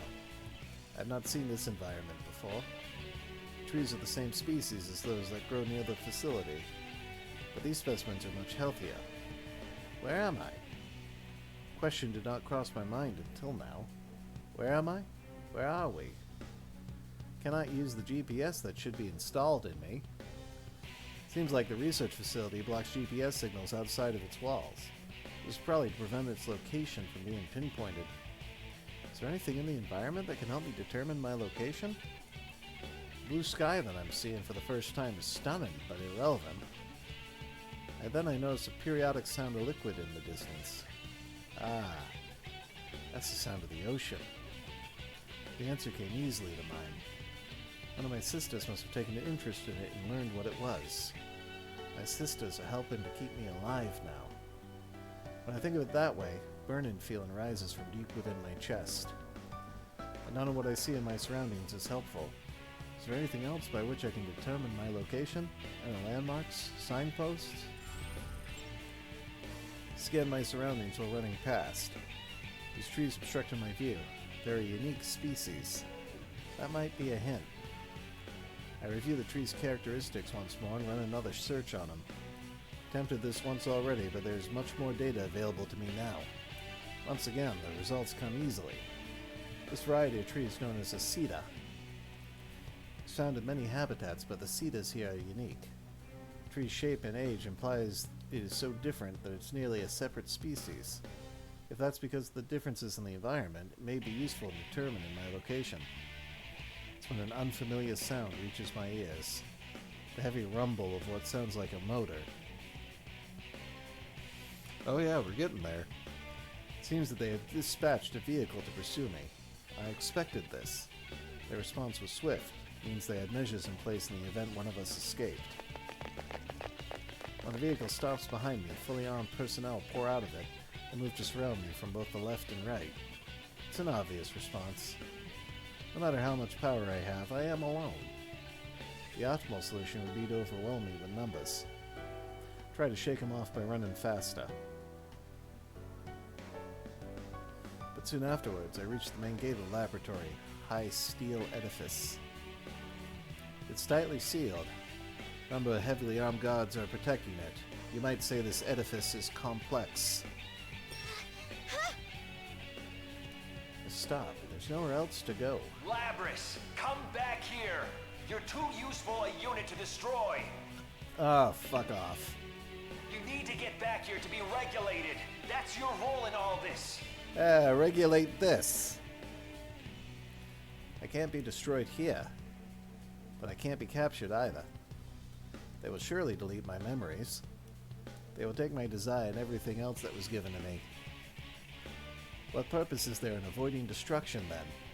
The only options available are whether my wish dies with me or whether it's stolen away. I ain't gonna let you destroy me.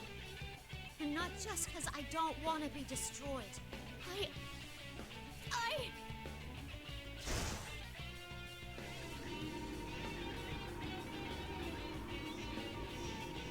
The moment I focus my concentration to remove the limiters on my onboard weaponry, I sense an unknown strength rise within me.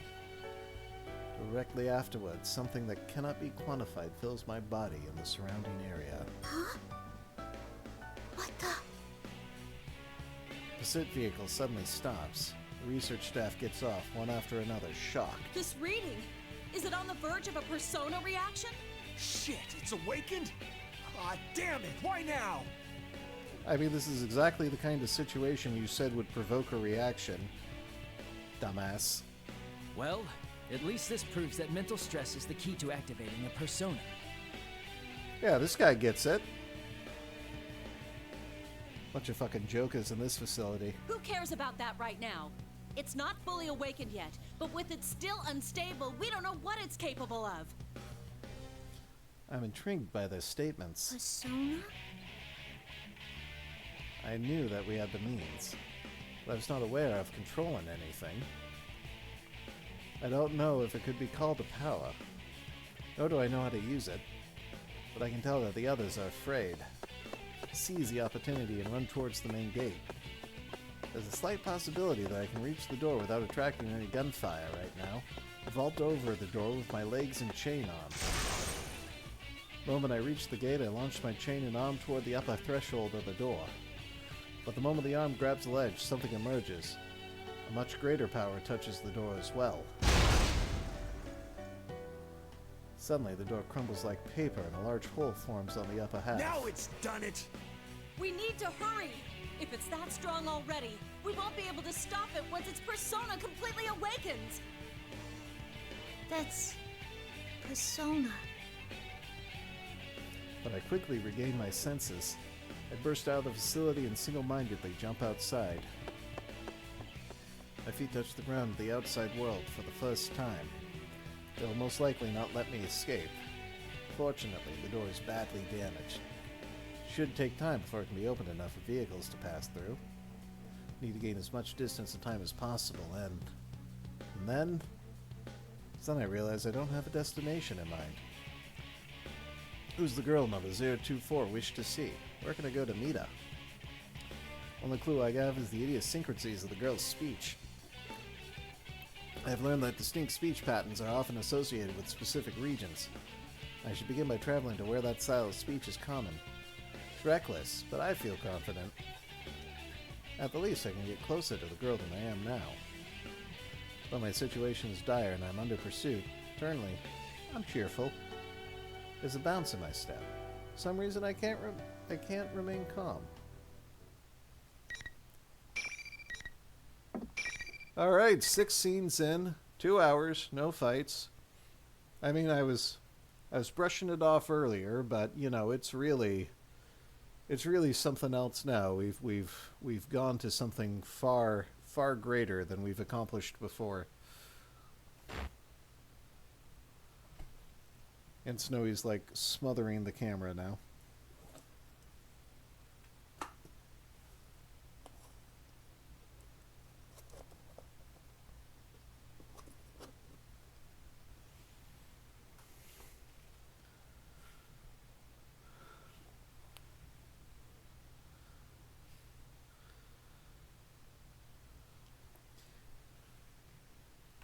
Just then, 5 meters ahead, something white and fluffy crosses my path.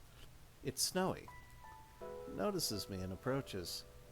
Worried about my pursuers, but I can't dismiss number 024's beloved Snowy. Lower my speed and run with him. I then notice that the scenery we're passing has calmed. My surroundings are very different now. Blue sky that was previously obstructed by the trees is now clearly visible. Green grass is shining vibrantly in the light of the sun, and there's a deeper blue than the sky ahead. I mean, lines of white run across it. Is that the ocean? Snowy barks as if in answer. I feel like it's saying, woof woof. Couldn't previously comprehend Snowy. Didn't have an interest in trying, really. But now I can grasp what Snowy's saying as if I could speak its own language. I know it feels happy to be able to run with me. Feel as if number 024 is inside me. Though we are forced apart, she certainly left me many things. Not only her wish, but other things as well. Well, I'll find her come hella high water. Are you with me, Snowy?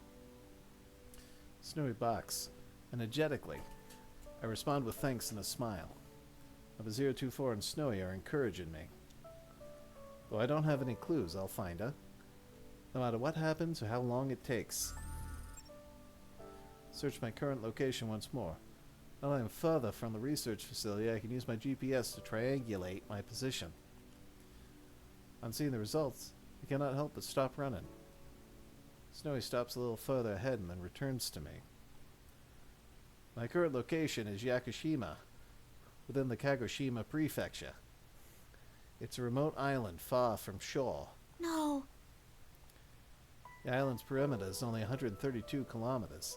Such a limited area will be a matter of time before a full-scale manhunt apprehends me.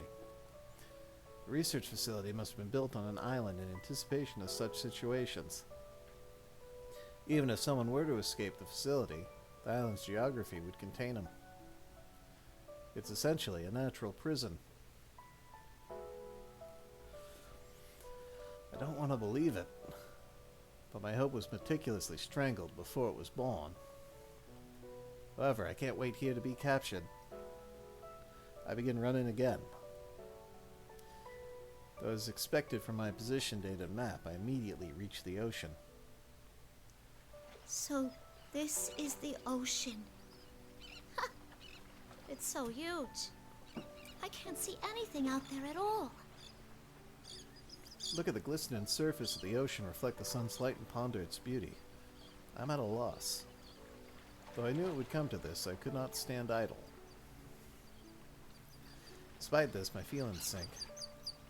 Snowy looks up at me from time to time as I stop running and begin walking. His gesture of concern forces me to smile and tell him that I'm all right. Forest becomes a grove.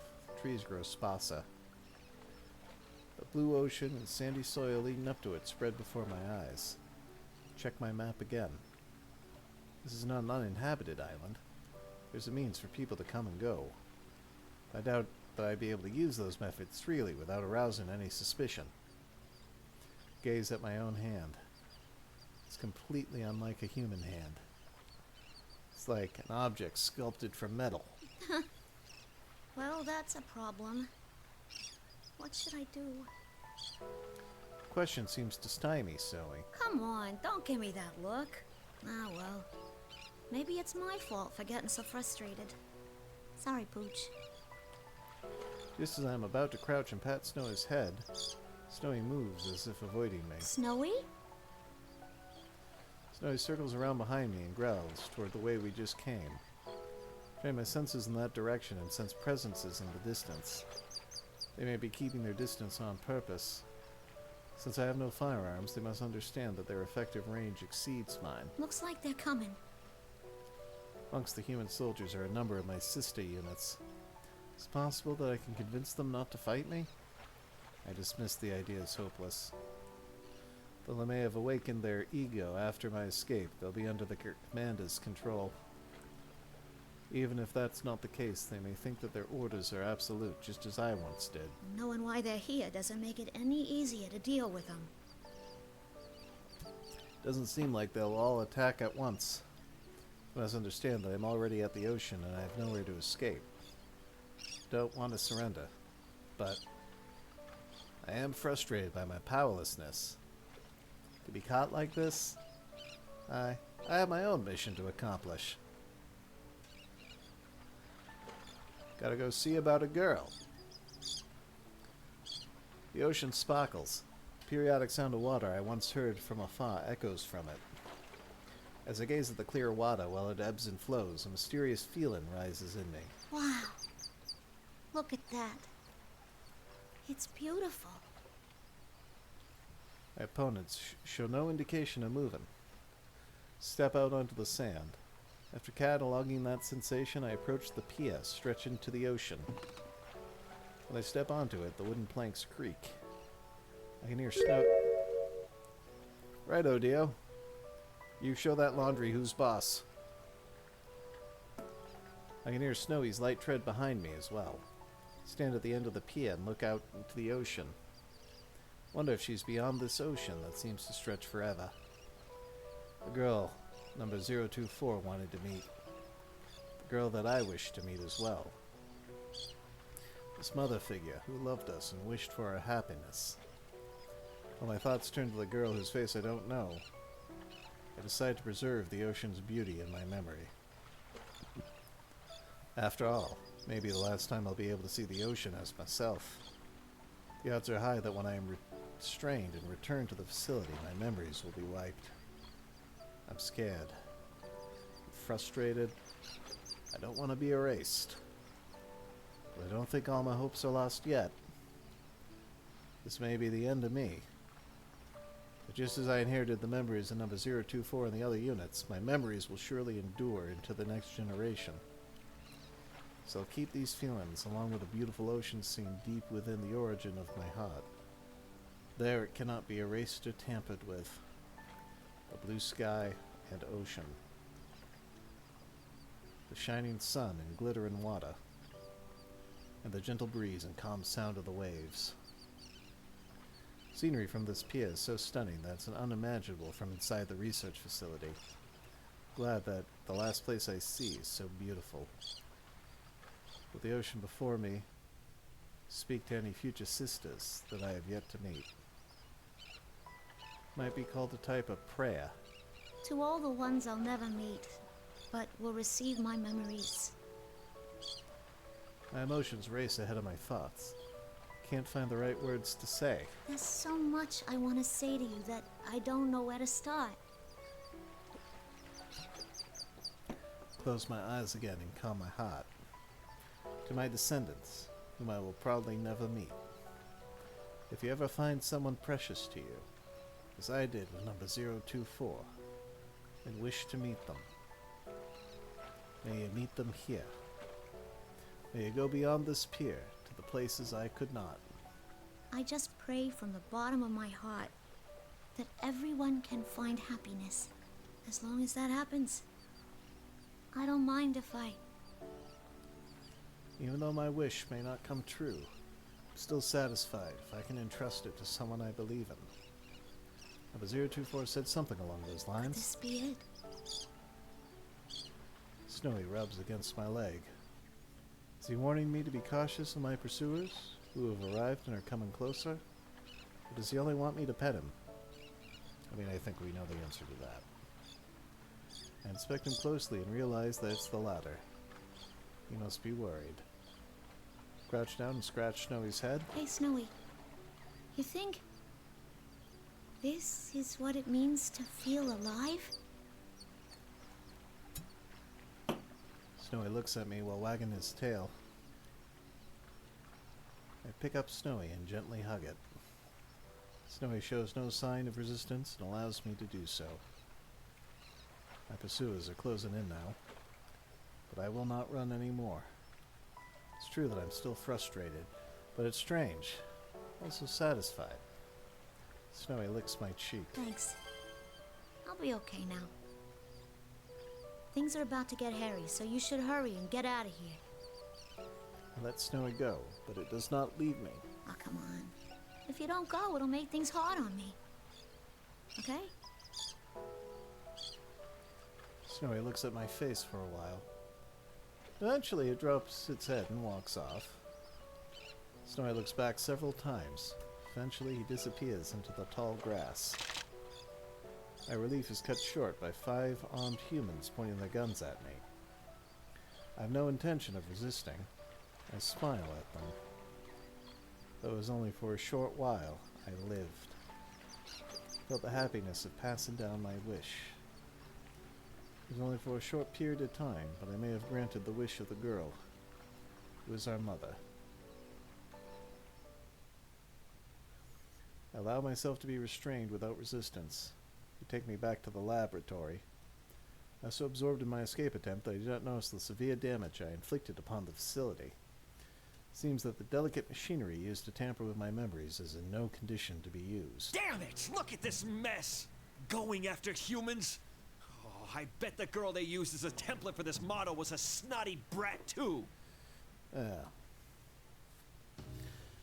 You show some respect, you fucker. Even if we delete its memories, it'll be too dangerous to keep using this unit! There are so many things about it I want to research, though. It's not worth the risks. The 5th generation anti-shadow suppression weapon will be sealed indefinitely once it's fully restrained again. The voice is the last thing I hear before my consciousness is cut off.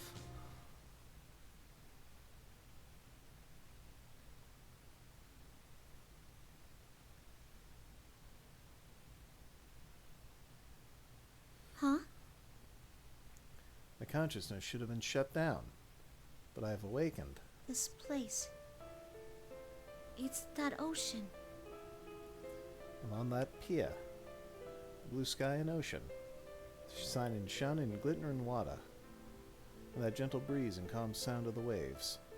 Even Snowy's next to me. It seems identical to the one from before. But this time I sensed no pursuers. I was captured. I remember that clearly. It was obviously an abnormal situation at odds with my memories. The clear blue sky and ocean are so beautiful that I can't help but gaze at them. If only I could go beyond it. Just as that thought crosses my mind, my viewpoint ascends. Soon after, I'm realizing that I'm floating as if my body's weightless. I'm astonished at myself to be thinking such strange things. Then my field of vision drifts and I turn my attention to that. Scenery I knew already begins to mix with the other environments I don't know. They become a connected, continuous image and pass like a sideshow. From time to time I pass through the drifted images, but I can't grasp anything within those spaces. Even when they're about to collide with me, they pass right through me. Could this be dreaming? I remember something I once heard from a researcher at the facility. He said that it's possible for us to dream since we have a mind and may develop an ego. Though it would technically not be identical to a human's dream, the phenomenon would be very similar. I feel that the example the researcher gave of what a dream's like matches my current experience. If I'm having a dream, then the things that are not possible in reality may be possible here. For example, if I can leave the island, if I can go beyond the ocean, that girl that number 024 and I wanted to meet said even though she knows the world is big, she wouldn't be able to see it for herself. What could that have meant? Was she in a place that limited her world? As I was unable to leave the island? Just when it seems the images flowing around me have stopped, Find myself in an unknown room. There's a bed here. Next to it's a flat screen monitor. Also white shelves surrounding the bed. To one side's a stand for an intravenous drip. There's a machine connected to it by cords. Though it's small, it appears to function as a life science monitor. This is similar to the research facility. Could it be a hospital? Voices that sound from somewhere belong to a man and a woman. I've not heard these voices before. She said during this morning's checkup that she wanted to go to school. She asked how much better she needs to get to be able to go. Understandable. This ward is right near the road most of the students take. She must be lonely too, not having seen her parents lately. How much better she needs to get. She still doesn't know that her condition is incurable. Why don't you be honest with her and tell her she won't ever be able to go? It's cruel to string her along like this. Shh, keep your voice down. Room's next door. I understand at once these people are speaking of the girl I wish to meet. The scene fades as it comes from my own memory. I don't doubt it at all. The girl's suffering from some kind of illness. She may not be able to go outside. The condition prevents her from leaving her small world. Her life is like ours. Could the girl have heard this conversation? How did it make her feel to hear it? I want to spend more time in the outside world. I want to live a normal life. Thoughts that come to my mind aren't mine. I wonder if the nurses thought things like the student council were too much trouble to bother with when they were in school. I don't know. It sounds fun to me. Just I thought. It's the girl's voice. When I listen to her, I can sense strong yearning and admiration. You gotta admire the student council president. I mean, they're the ones that get things done for everyone. But I guess it's because they're like that in the first place that they get to be president, huh? The girl had a strong desire to attend school and live a normal school life with friends. As I view these voices and feelings, an interest in the school she longs for grows within me. High school. I wonder what that's like. Would it be fun? I wish to see for myself what she desires. Is there a specific image of it? What kind of place is it? What activities do its attendants perform while there? There are no memories in regards to schools. This must mean the girl has no such memories. Figures. I don't know anything about schools or whatever else student life is like. Want to see him? I can show you if you so desire. Voice answers my unspoken thought. Who could it be? I don't think I know this voice. For some reason, my mind becomes hazy. Can't access my memories easily. Huh? Who's there? There's no need to be alarmed. I only want to give you a glimpse of the world you long to know. I was under the impression that this was a dream. Dreams are supposedly a release valve for memories, but this voice doesn't feel like it's a part of me. Could that be possible? As I ponder these things, the scenery around me changes completely. I first see a 3-story concrete building. What? I don't know this building. As I examine it, my surroundings change again. Same desks and chairs are lined up.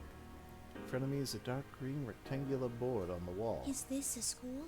A real classroom? This is the place the girl loved. It's here that I've gained an interest in. Find myself forgetting that this is a dream and focus my senses to the desk and chairs. I then realize I can move around at will, just as when I felt my body rise at the beach. So this is where classes happen. Feel a sudden excitement. But what do the students do when there aren't any classes? Do they just talk and stuff? That mysterious voice doesn't answer. Instead, I'm surrounded by other sounds. Many voices are talking at once. Reminds me of the sound of waves near the ocean. But the sound is lively and enjoyable. Voices belong to boys and girls surrounding a desk. They're laughing and talking. Wear common clothing, though there are some differences. These may be uniforms. It's interesting to see each person's uniform is distinct in some way. That one's the only one with something around his neck. Girl with short hair and a green jacket raises her right hand. Next to her is a girl with long black hair, wearing a red jacket. She smiles. Then there's a well-built young man with strange spiky hair. Contrast to him, I see a small, delicate, intellectual-looking young man. We doing this again? Last, surrounded by them is a young man with a calm demeanor, sitting at a desk. The front of his uniform is open. His white shirt is showing. Seem to be talking about something. Can't quite discern what it is. Scene proceeds to show various points in a normal school day. Classes, activities, clubs, student council. Looks like so much fun that I get excited. But then I remember. This is all just a dream. I'm only dreaming. No matter how much I want it, there'll never be a day when I can attend school for myself. All the scenes I saw centered around the young man and his friends. I'll never join their circle. I can't go to school. I'm not even human. I consider this self-evident truth once again. Though I look human, I'm a machine made by humans. Doesn't matter how close my heart is to a human or how much my ego develops. I can't become a real human. This mechanical body can never be truly human. I could while away the hours, conversing with the flowers, and yet I'm torn apart. Just as our mother couldn't overcome the obstacle of her illness no matter how she wished for it. I can't overcome the obstacle of being a machine. It's futile for someone like me. Can't become human to yearn for a normal human life. There's a strange sensation somewhere in my chest that feels like pain. Still, although I'm a machine created as a weapon, that girl loved me. What if there are other people like her who can understand me? Would I be able to find a place to belong among the humans? But you'll never find a place where you belong. Ah, thank you, Mr. Sunshine. Humans created you as a tool. They would never Location think of you confirmed. as anything more. Sending supplies. Wait a minute. Something seems off about that redemption.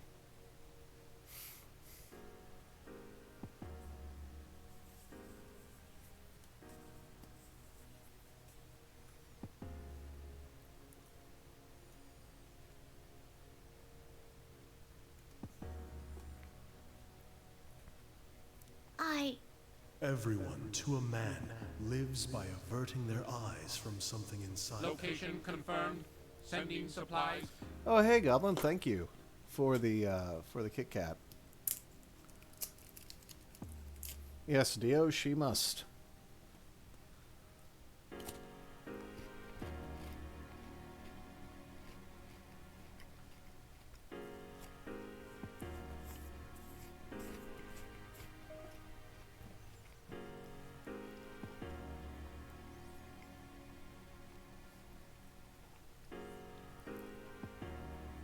Why are those even separate redemptions anyway? Questions for later. They all wish to live inside a never-ending dream. For who has the right to say they shouldn't? For just a moment, I sense an incongruity in the kind voice. Strange pain within my body softens a little. There are even humans who do not understand others' feelings. Still others do understand, and trample upon them regardless. Compared to them, you are much more human. More human than human? I don't know that song. I remember the researchers. They certainly didn't understand me, number 024 or my sisters. We were treated only as objects, even after they tried to give us a heart. Why not then seek to be human? Yes, we've been over this. Persona become human. Me? Be a human? The voice whines gently inside my mind. I feel my body's growing uneasily light, as if the world is spinning around me. People sort through their memories in dreams. Each night they let go of painful memories and continue their lives with the morning sun. That's all you need do. Forget anything contrary to your desires. If I forget, Do not fear the act of letting go. The ones you admire wished only for you to be happy. My mind seizes upon something. That precious wish. The desire given to me to meet our ma someday and tell her thank you. Mustn't forget that. As long as this wish is precious to me, as long as I can't erase it from my heart, the fact that I am not human will remain. And I too. All I wish from the depths of my heart is for you to find joy. happiness. No, joy. Weren't you listening? I think back. I wish from the depths of my heart for you to be happy. I remember the girl who wished for her happiness. I want to grant that wish. I want to tell her thank you. That'll be difficult for me now. In which case, should I not at least seize this opportunity and be happy here for her sake? Forget. And be happy.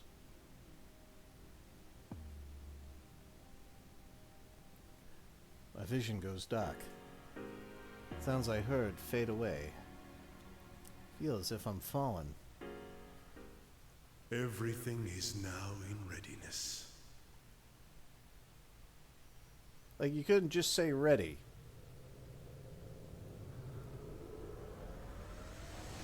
Fucking smart ass.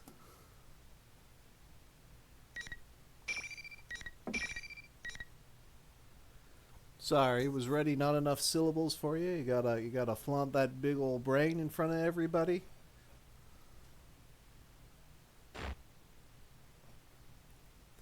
Gotta prove to everybody how smart you are? After says what?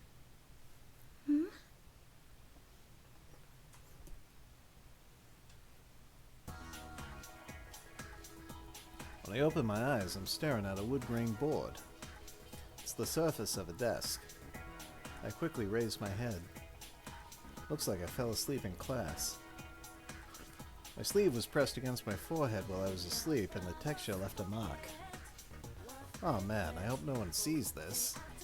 I rub my forehead a little and look around the classroom. According to the clock on the wall, it's 3:30 in the afternoon. The only thing written on the blackboard is 5/1/2012, Tuesday. Everything else is erased.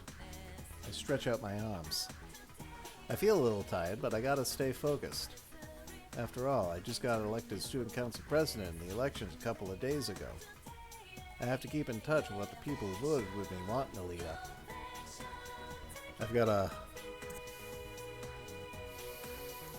Things with the student council will get pretty hectic after school.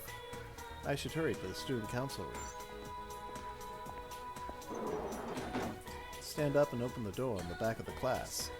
When I go into the hallway, there's no one around. Check inside the classroom says I go, but I still don't see anyone. Where the heck is everyone? It's weird. The whole school's usually rowdier than this after classes. The battery for controller 1 is low. Connect the controller using a USB cable.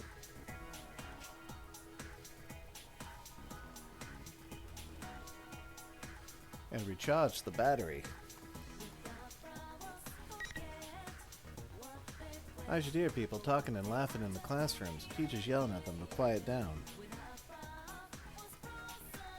Where's all the bustle of the students and everyone getting ready for the after-school activities? But just when I'm wondering that, turn around and look down the way I came. Oh, there they are. There's some students in the hallway. Some of them are chatting and others are coming out of the classrooms. A few of them run past me carrying the bags. Location confirmed. Sending supplies. Yeah, this is more like it. A Kit Kat. Thank you, Goblin.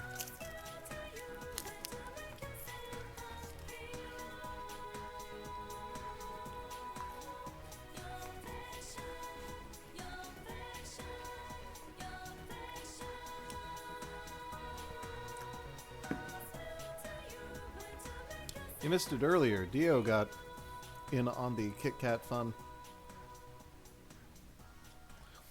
This is how school's supposed to be. Hey! No running in the hallway! Student gives me an apologetic smile, but he just waves to me as he zooms down the stairs. Sheesh! You'll put your eye out if you don't look where you're going. Oh, well. Incoming message from I Rob just 64. gotta clamp down on him more from now on. Yeah, you know, that first chat sound would have worked a heck of a lot better if the Kit Kat redemption triggered it, but it didn't.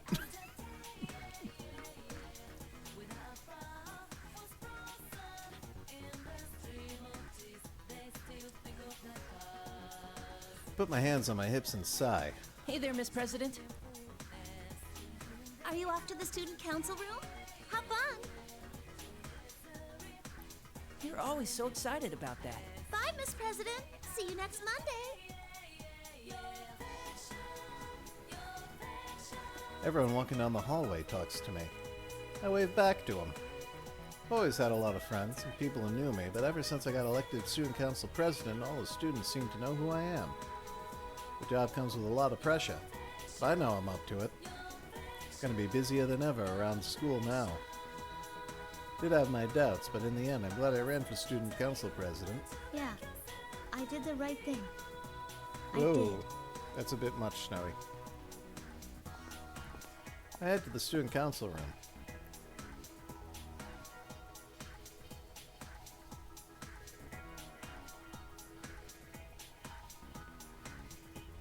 Time flies by as I go over my agenda. Before I know it, there's a red light pouring in from the west window. It's already sundown. Whew. Guess that's enough for today. There's no one else left in the student council room. And the others go home before it got too late.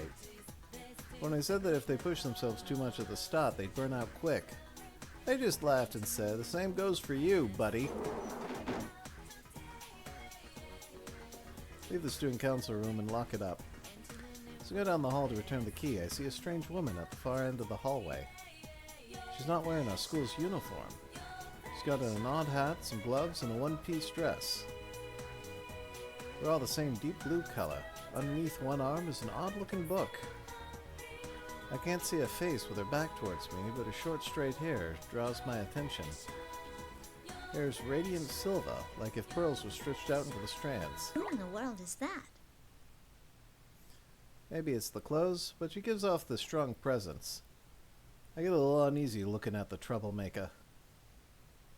I'm not tiptoeing or anything, but she doesn't turn around until I'm about 2 meters away. When she finally does, though, I gasp a little. The features are so perfect, it's like a sculpture. Hey, excuse me. You got some reason to be at our school? Are you sure this is how things should be? Huh? Don't understand what she's getting at. But for some reason, a question throws me. I am a wanderer who only stopped here because I sensed great power gathering. I am in no position to give advice, but, this place will soon be caught in a bit of a fracas. A fracas? If you continue to avert your eyes from everything, I think it will have an impact on your life in the near future. Listen, lady, we're gonna have an impact on your life in just a minute. My life? What you just said sounded pretty scary. She may have some screws loose. But something's whispering to me deep in my heart, asking me, doesn't she have a point? Aren't you looking away from something important? What you choose is up to you, but I believe there are factors preventing you from making the right choices at the moment. I couldn't bring myself to just stand by and watch as you lost your life before my eyes. That is why I was waiting here to give you one last chance. Nope.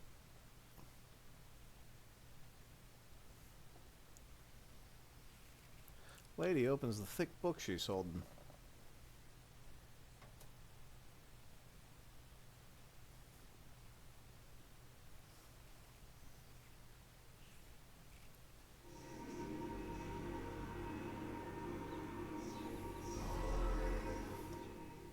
Don't know how it's doing that, but light streams from the book. Get stronger and stronger until I have to shield my eyes. Blinding light finally begins to fade a little. Slowly open my eyes. Yeah, Snowy hates the fact that he's been written out of the story. First thing I see should have been my arm. What I see instead is an arm made of metal. Huh? What is this? Can't believe this awkward metal arm is mine. It's like metal plates are completely covering it. Start tugging at them to try and tear them off. It won't come off. What gives? It's metal. You ain't gonna rip them off. It's not just my arms. My legs have changed too. Are my arms and legs mechanical? My whole body even? I stare at my hands in confusion. Saw my hands all right. Part of me knows that, and I shake my head. What am I thinking? There's no way these are my hands. It's not possible. It's not. My head hurts. What is this? I will be your opponent for a short while. Holy shit, Dio, it's happening. During that time, why not think back about who you are? Lady takes a slightly defensive stance. And away we go.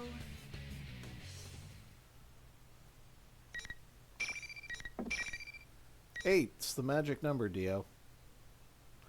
Yeah, we're gonna get one this week, I think. Christ.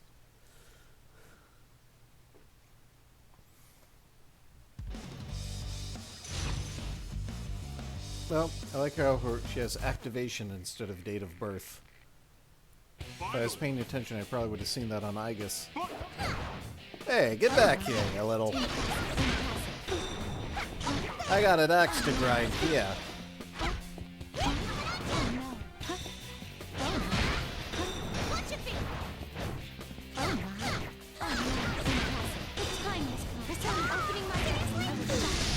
Ah. I'm gonna pay for that, you little...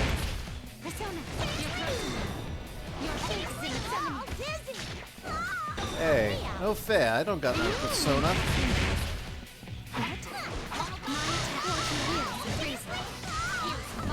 Oh. Alright, enough. Here is some electric.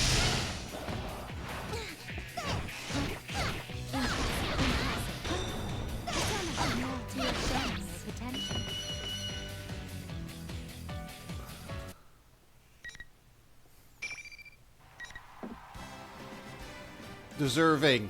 Deserving.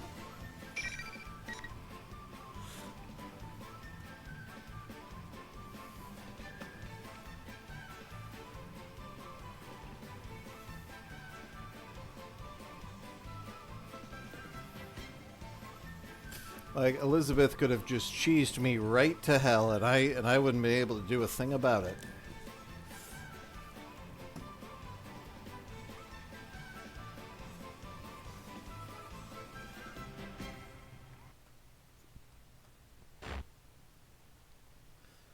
Yeah, I think it was good. You know, it was cathartic. A long fanfare. It was like a release of all that pent-up not fighting. Somehow managed to beat the lady in blue who attacked me. How'd I win? How'd I use these metal arms and legs like it was second nature? I don't understand. Lady in blue stands before me exactly like she was when I first saw her. She's not even breathing hard. Well done. But I'm sure you realize now, you are not human. There must have been an important promise that could only be kept in that guise. That must have been your reason for living.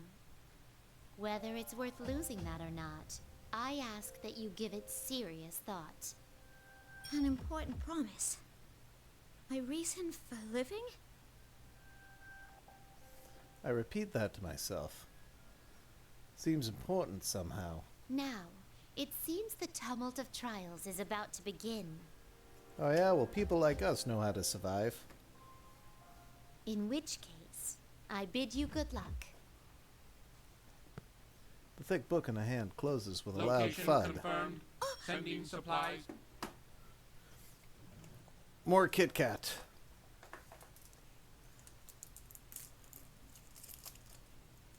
Yeah. You know, that bag of Halloween Kit Kats was a lot bigger than I thought it was. Like we're still going through them.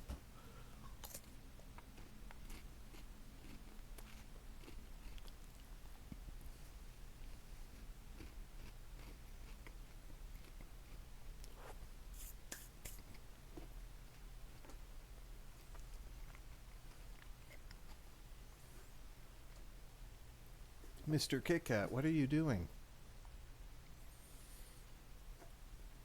Strangely, that ordinary sound lingers in my mind. When I come back to my senses, there's no one here anymore. Take a nervous look at my arms and legs. Nothing seems different about me. There's no metal on my limbs now. Just ordinary skin and bones. Probably a few other things. A dream? Yeah, what was that? Would daydream be the word for what just happened? I can't sort out my thoughts, so I think to myself, can't let it get to me. Just let it go. But some things I can't dismiss that easy. You are not human. You have an important promise for which must have been your reason for living. She said I'm forgetting something? That I need to remember?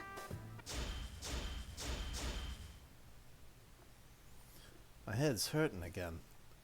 Pain brings back another memory. It's just for a second, and I can't quite catch it. But I saw blue skies, and the ocean, and someone else was there. And her little dog, too. I don't know. I think there was a lot more to it, but the last voice I heard stays with me. I mean, we're loved after all. When I come to, my hands are balled into fists. That's when I make a decision. That promise, that reason for living, I have to hang on to it. Didn't hear him until now, but there's strange voices everywhere in the school building. Is this the tumult of trials that lady in blue mentioned? Is that really gonna be a thing? I can't just leave this be. I'm the dang student council president. Damn fucking right, yeah. As a student council president, I have to find out what's going on in my school. Need to make sure the students aren't getting involved in anything dangerous. Start running down toward the first floor. But hey, maybe we get a second fight. Nope!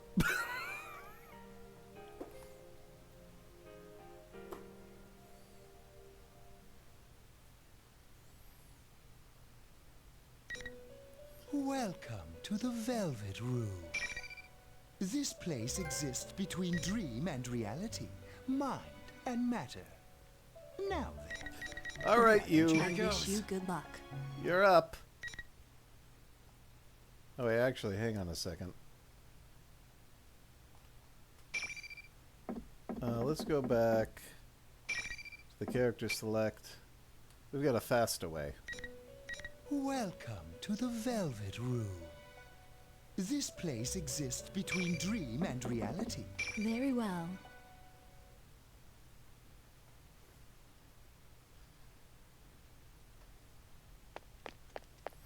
Alright, so let's try the fast forward. Get us to the cliffhanger. Yeah, we already saw that. Like 3 times.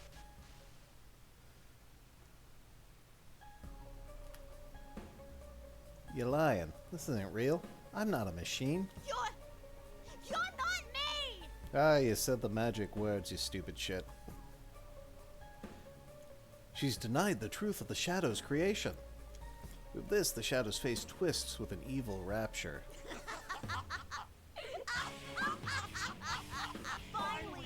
You finally said it! Now, I can be myself!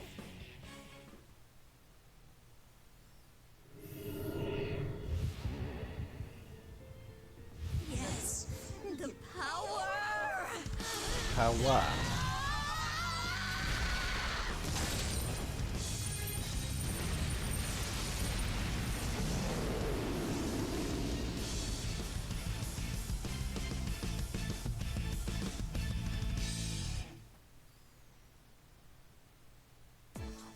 Oh, well, that's different. Unlimited power.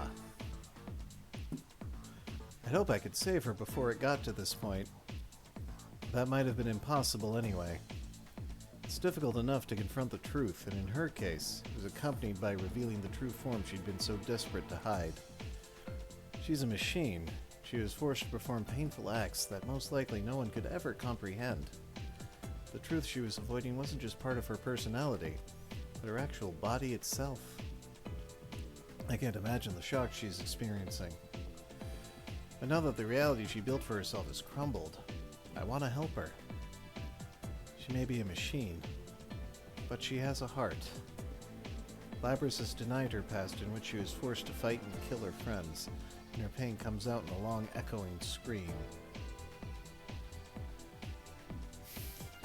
What has to be done to a heart to cause such terrible screams? Well, we just saw it earlier today. There's only one thing that we can do. We'll save Labrys.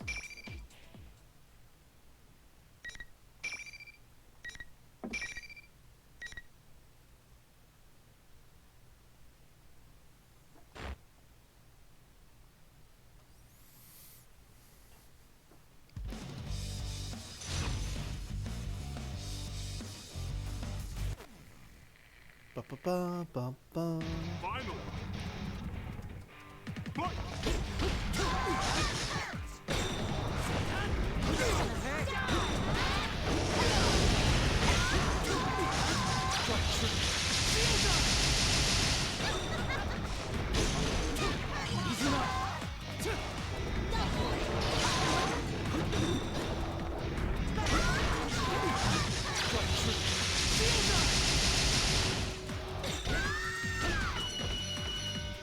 You never had a chance.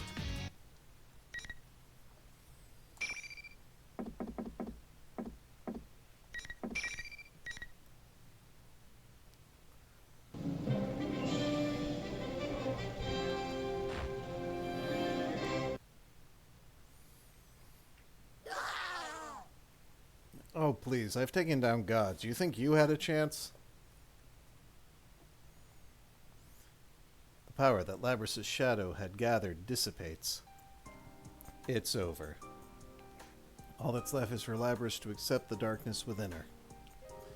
But will she truly be able to do it? I turn around, but Labrys hasn't moved a muscle. She had been avoiding having to watch the battle just now as well. What more can I do for her? Labrys. The moment I call to her, There they are! Yukin! Labrys! Sister, Narukami-san. Chie and Aiga-san, and not just them. Yukiko and Yosuke are right behind them. There are even more surprises. Man, as soon as that invisible wall thing disappeared, I knew you did it! We ran into Aika-san along the way. She told us about Labrys and everything. A little late, wasn't it? If someone told me what was going on from the start, I would have... You fell into the TV when you were half asleep! For crying out loud, you really know how to blow it when it counts! Oh yeah, where were you, Teddy? Hey! What'd you go and tell them for? I don't think this is the time for that. Huh? Naoto? Yeah, we were surprised too. The job she was on turned out to be related to all this. Kanji had been missing before he went inside the TV, and the real Teddy were here. There's even Naoto, who wasn't even supposed to be here today. Looks like the whole investigation team's been brought back together, and I didn't know it. Everyone says that Rise had told them pretty much what had been going on. Their smiles are encouraging. I turn to speak to Labrys, who has been silent all this time. These are my friends. We've all faced our weaknesses at one time or another. Labrys finally responds. Your weaknesses. You've all faced your shadows? Well, you hasn't. But, you know, little details. Everyone gathers around Labrys. Labrys tries to shrink away nervously, but Rise is behind her and won't let her retreat. Sheesh, enough doom and gloom. If you don't hurry and accept her, she'll get all lonely. But I'm a weapon who didn't want to fight. And I dragged you all into this. You're still hung up on that? It's over already, dummy.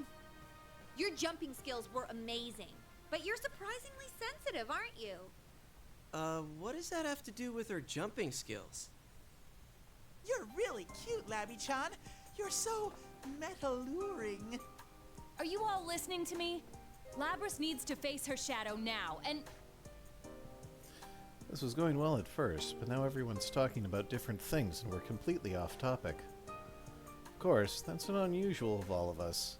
I have to laugh. I apologize to Labrys that things didn't quite wrap up as I had hoped. Labrys looks back at me with a blank expression. Can't she tell that we're not treating her any differently? Turn toward Aigis-san, and she meets my gaze. She nods silently, then stands before Labrys. She seems slightly nervous. Nice to meet you, Labrys. Or rather, sister. I am Aigis, the 7th generation anti-shadow suppression weapon. I am your successor.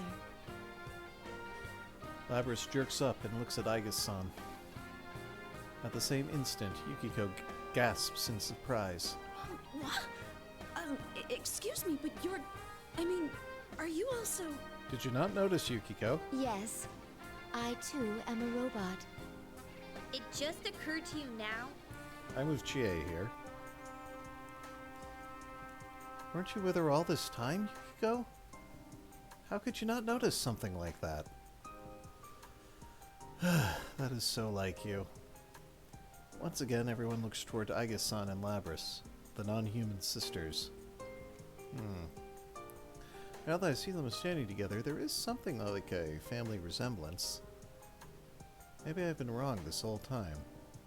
If Labrys is Aigis-chan's older sister, then should I be calling her Labrys-san?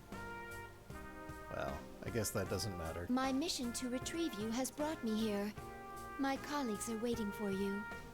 Are they gonna lock me up again?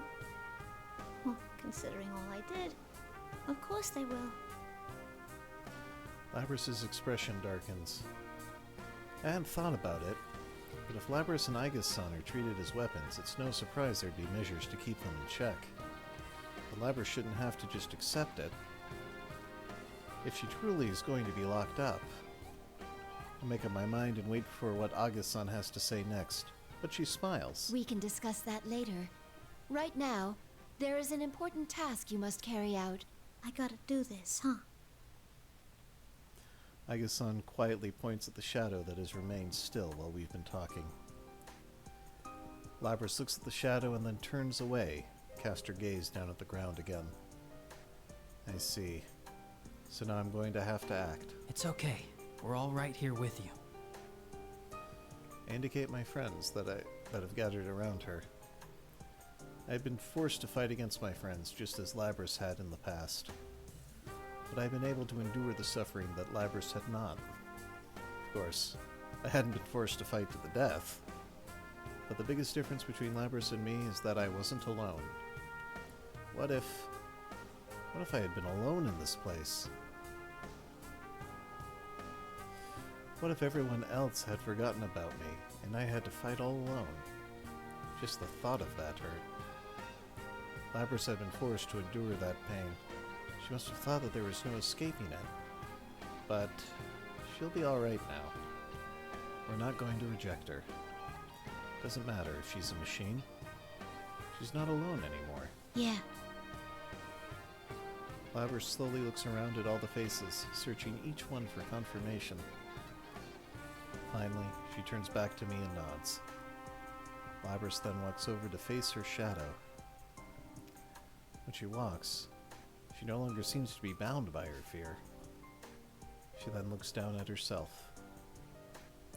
She looks at the mechanical body that she had convinced herself she didn't have. That's right. You're me. Labrys and her shadow turn to face one another and stare into each other's eyes. She can't avoid looking at the shadow now. You're the way I was on the inside, screaming to be understood.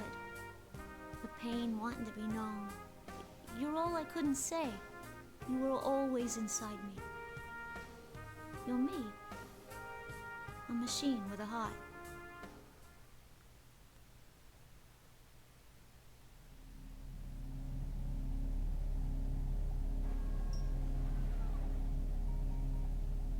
I'm sorry I ignored you all this time. I was the one who left you all alone.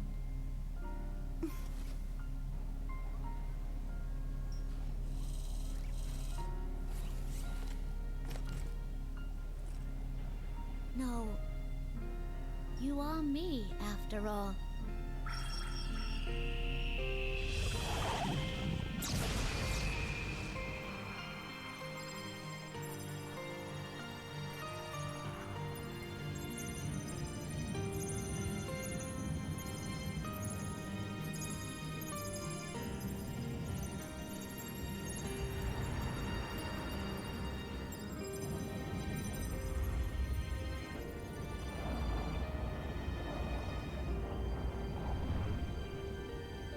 This is my persona.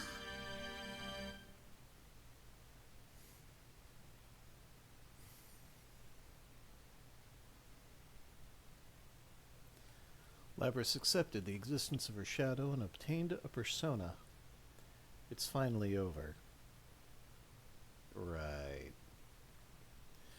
We take Labrys with us and follow Teddy and Rise to the school's rooftop, where they say it's connected to the TV in Jeunesse. The invisible walls are all gone. Perhaps there were walls like that wherever she came from, and she drew on that in making this place. But I have a feeling she's truly been freed from those walls now. As in confirmation, Labrys is slowly warming up to us, smiling more and responding to us when we start talking to her.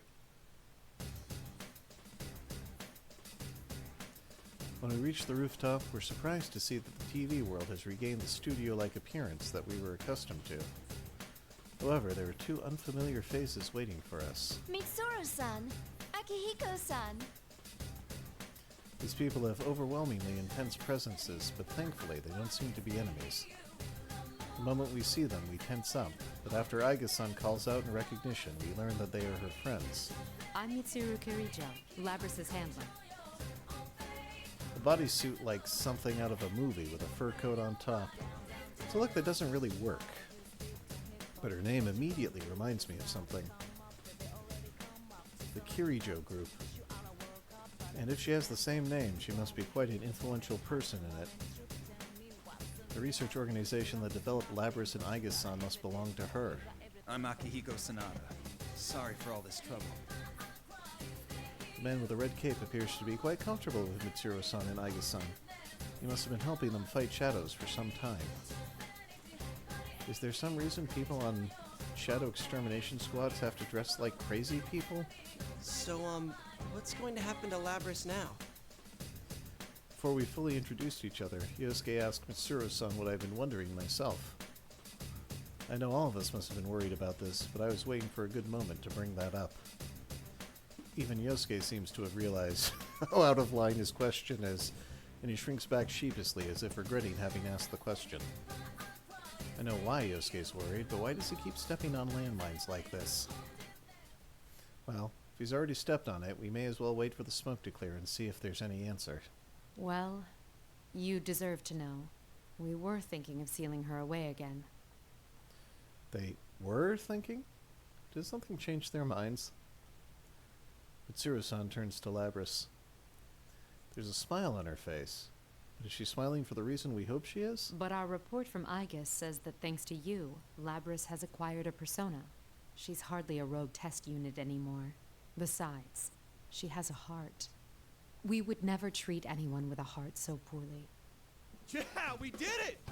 Thank goodness! I'm so happy for you, Labrys! My friends roar in excitement. Labrys looks around at us all, bewildered, before saying anything. Even though we've only known her for a very short time, we've already come to accept her as our friend. Mitsuru-san's word come as a great relief, as if I'd been worried that she might lock me up, too. Good job, guys. Let me say thanks. He speaks without any hint of concern, but I see a touch of gratitude in Akihiko-san's eyes. He certainly looks, how can I put it, bold? But he must be an honest and upright person. I guess I could call him stoic. There's a distinct brusqueness to him. There's no way that people so considerate would neglect the goodness of Labrys's heart. Seems that Labrys can't believe everything she's hearing. She turns from Akihiko back to Mitsuru-san. You're not gonna lock me up again? No fooling? We only seal away objects. If I did that to you, knowing you have a heart, I'd be no different from the Kirijo Corporation of old. Labrys, you've been blessed with good friends. Labrys looks stunned for a moment, then scrunches up her face as if about to cry. Then her face lights up with a brilliant smile. Who would think that anyone capable of making these expressions was just a machine? I find myself almost moved to tears as well. We're just about to leap forward to congratulate Labrys once again when... Labrys's head droops suddenly, like a puppet whose strings have been severed. I'm about to rush over to see what the matter is, when I see Akihiko-san take a fighting stance. I realize this is no ordinary matter. Suddenly, a bizarre voice emanates from Labrys. It's not over yet. That isn't Labrys's voice? Yeah, it took us, what was it, 2.5 hours to get to our first fight, and we've only had 2 today. This abnormality seems to have made Mitsuru-san come to a realization. What? It's the same communication system as ours. Everyone, step away from Labrys! Mitsuru-san and Akihiko-san rapidly shout instructions to us. We all spread out and watch Labrys from a distance. I cannot gain access. She is being hacked. It isn't coming from inside this facility. The signal originates elsewhere. You mean outside the TV? Outside the TV? That's right. I curse at myself for having forgotten that was supposed to have been the cause of all this. All this was going on because Labrys had somehow been placed into a TV. So there has to be someone outside who threw her in there. Same person who stole Labrys from the Kirijo group then threw her into a TV is now taking direct control over her. This is just a little extra resistance. Now, entertain me. The nonchalant voice fills with malice. With a dazed look in her eyes, Labrys looks up and dashes forward. She's fast. I barely dodge her axe in time. Surprised, I look up at Labrys once more. Her eyes are blank as if she wasn't looking at anything. Those eyes were once filled with the strength of responsibility and awareness of duty. That's a bit much, you. Her face had once been filled with sorrow over her painful past. Better. And she'd smiled when she had found real friendship for the first time in her life. Whoever's controlling her has stolen all these things from Labrys. Then, won't let her be hurt like this anymore. She's suffered enough. I won't let you hurt her.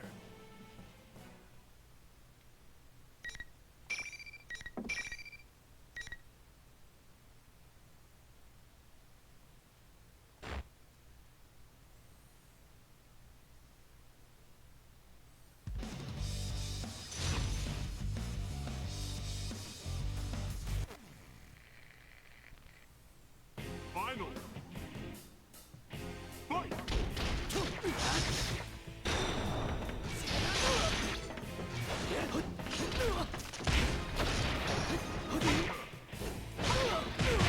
Oh, alright. This is has a bit more fight this time.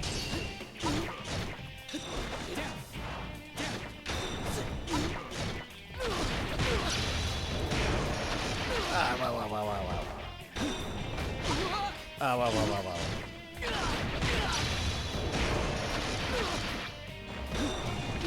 Akihiko, tag in. Guys.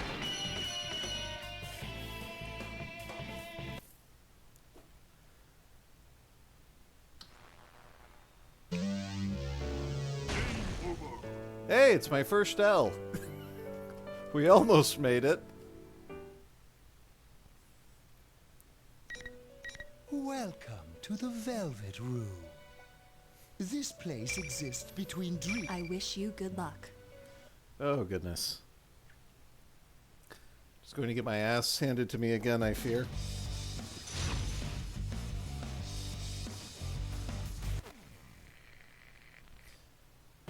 Final. Fight!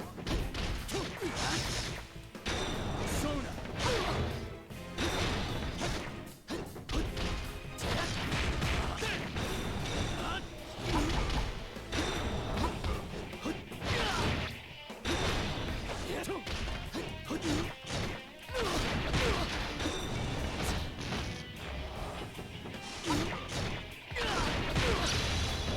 Nope.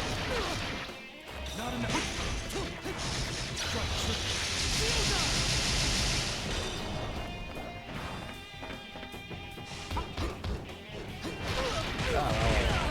Damn. Izunagi. Izunagi.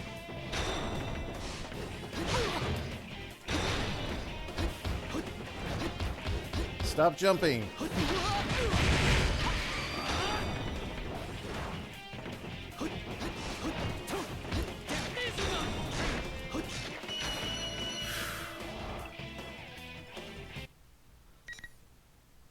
Yes, please place a bookmark.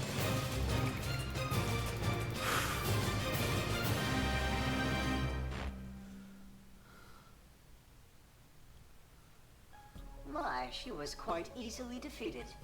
Evidently, I didn't push her far enough.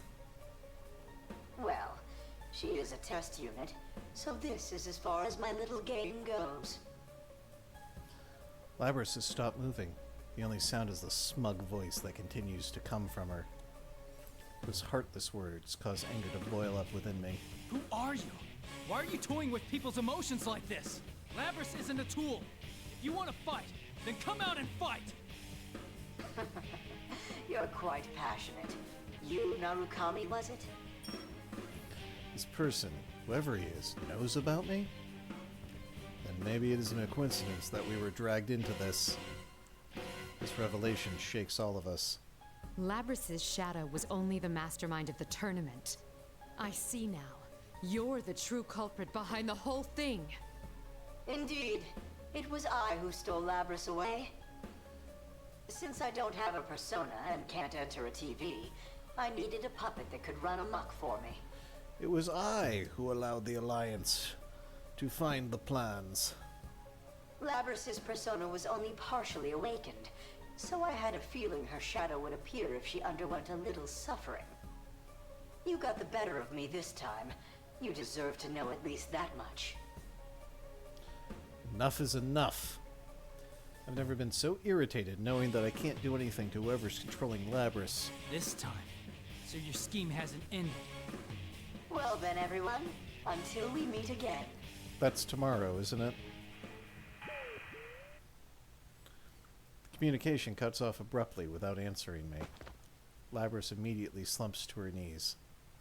Before I can even begin to move, Aiga-san is already at Labrys' side to support her. Aiga-san looks at me and nods, confirming that Labrys is all right. Thank goodness. Labrys is okay. I feel a bit of strength drained from me. Still, the sword in my hands feels awfully heavy. Mitsuru-san speaks up from behind me, even as I consider this. It seems whoever our adversary is, they're connected to us. I advise you not to get involved in this matter any further. From here on, you should leave this to us. What? Wait a second. We went through this whole big thing and that's it? She's right. There's no way in hell we're backing out of this now. I understand how you feel, but this is too dangerous for you. Hey, we killed a god, and all you fuckers couldn't. We will do our best to ensure that no harm comes to you. Trust in us and let us work. My friends bristle at Mitsuru-san's proposal. After all, we've come this far. We already know about the dangers. There's so much I want to say, but I can understand why they'd want us to stay away. Guys, I think we can trust Mitsuru-san. We should let them handle this. My friends respond with looks of shock. Of course they don't agree. But now's not the time to complicate matters. One of them should understand why I'm backing down so easily. I stare directly into Yosuke's eyes for a moment, hoping that he understands my intention here. Come on, Yosuke, back me up. Yeah. We're all tired, so Let's just get the heck out of here. I know he might be genuinely saying that. Smooth, Yosuke.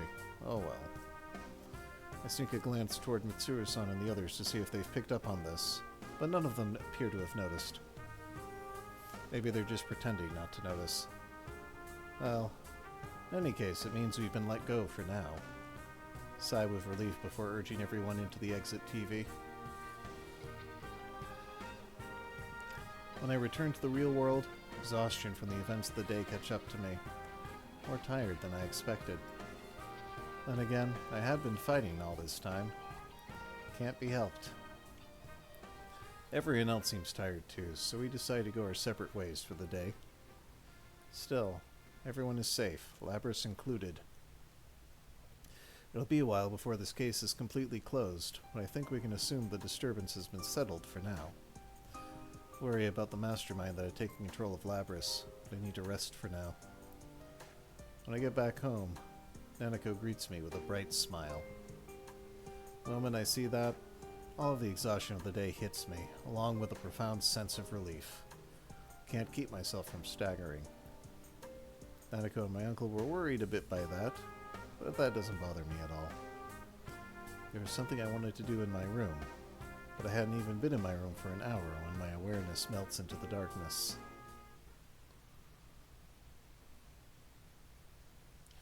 Dream? No, that's not it. My vision is quietly enveloped by a familiar blue color. This is the Velvet Room.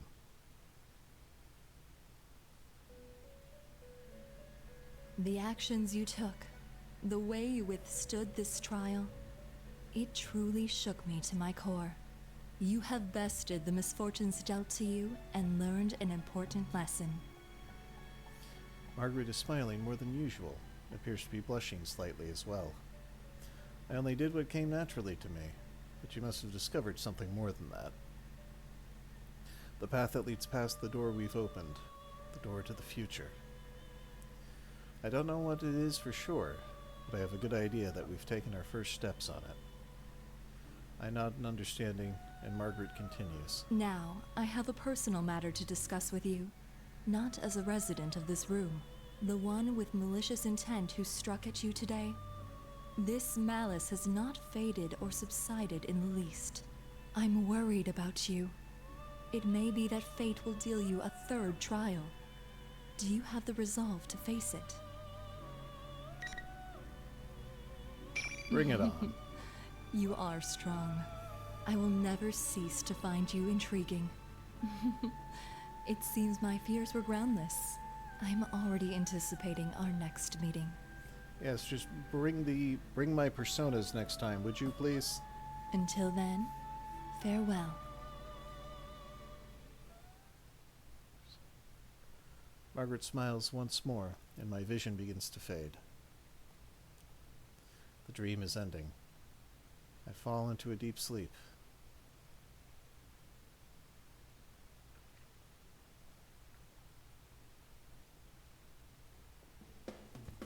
I wake up to my phone ringing. According to the call, we're supposed to meet up at the outskirts of the shopping district, at the crossroads in front of a gas station. When I arrived, the other members of the investigation team had already shown up. Surprisingly, the one who called us was Labrys. She wanted us to come so that she could say her farewells to us. Woo! Is that it? I wonder if they ever hired a new attendant for the gas station. Yeah, I'm pretty sure that's it. Oh man, it's so long. What the heck kind of car is that? How does it even turn corners? A long limousine drives up to us with surprising speed. It's so long that I can't believe it was able to handle the country roads of Inaba. I don't think I'll ever see another automobile like that in my life. The limo slows to a stop and smoothly parks beside us. Mitsuru-san climbs out of the back seat and nods to us. Labrys and Akihiko-san are in the back seat as well. You're looking good, Labrys. Sorry I made you come here all of a sudden, but there was something I really wanted to tell you guys. Oh, that's like the actual clothes she's wearing? When I look at her, Labrys smiles and looks embarrassed. She takes a moment to look around at all of us, then continues. I decided to work with Mitsuru-san. I want to catch the darn culprit. Not only that, but, you know how you guys had my back during this whole mess? Yeah. This time, I want to get yours. You go and do that. I can't help but smile at the conviction and trust in her words. Labrys has faced her weakness and accepted it, and she's about to begin walking towards the goal she found on her own. That's why I don't see any reason to stop her. It'll be sad to see her go, but this decision is one Labrys made for herself. This definitely ain't the last you've seen of me. When I come back, we'll hang out some, okay? Okay, but I don't live here. I'll be waiting, and so will everyone else. Come back soon. To lose such a rare beauty again. It's so tragic. Oh, we don't have human Teddy for this game? No? That's what you're sad about? Everyone has their own response to Labrys' news. But one thing's for sure. Everyone but me will be waiting for her. And possibly also Rise and Naoto, who will probably be working out of town. But other than that, there's no lie behind that sentiment. After all, she is our friend. Mitsuru-san tells Labrys that it's time, and they get back into the limo. Labrys looks me right in the eye. She seems as if she might cry at any second, but is resolved not to. She smiles. You guys are the best.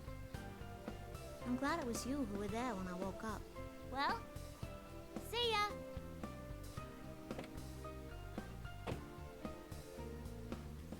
Man and machine. I wonder if there's truly a difference between them anymore. The thought comes to me as we wave our final goodbyes to Labrys. The limo demonstrates impressive agility as it speeds off down the narrow rural roads. Aw, she's really gone. Seriously. Wish she could have stayed a little longer. I would have liked that myself, but they have their own tasks that must be done. Yosuke and I share a glance after Naoto says that. Their own tasks, huh? It's not just theirs. We smile at each other. Ever since I answered Mitsuru-san's proposal inside the TV, I've had my mind made up. Yosuke already knows how I think. Then again, that conversation wasn't very long ago. It'd only been this morning.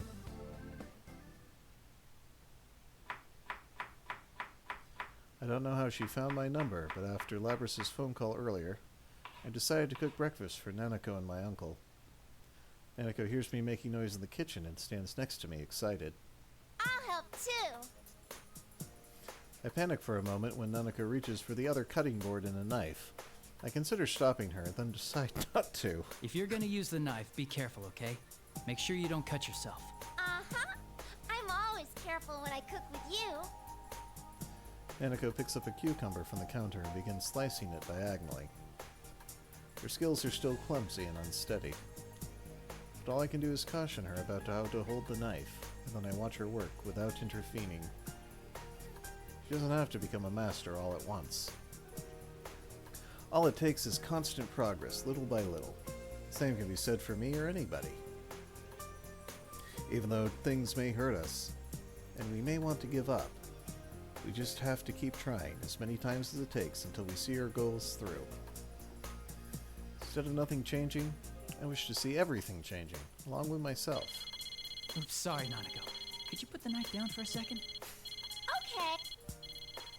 I ensure that Nanako has put down the knife before I answer my phone. I didn't have to look at the screen to know who was calling. Hello? Is this Yosuke? Like you don't know. Listen, about yesterday. I thought this was coming. Yosuke rushes on as if irritated that we had this conversation over the phone, but I managed to calm him down. It's funny that he's getting so excited over this, but I'm glad he managed to wait the whole night before calling me. Yosuke, do you remember the Moonlight Bridge? The one from our class trip? Yeah, sure. I used to be a city boy too, remember? Hey, were you checking out the Kirijo group online? Perceptive as always. Now that's my partner. When I went back to my room last night, I spent as much time as I could searching for information about the Kirijo group online before I fell asleep. Of course, there wasn't anything about an organization involving Labrys or Aiga-san, but the little I did find was better than nothing. Yosuke asked me if I plan to go back on my word to Mitsuru-san and the others. I did say that we ought to trust them to solve this mystery, but I never said we shouldn't let them do it alone. After all, the person behind everything may be after us.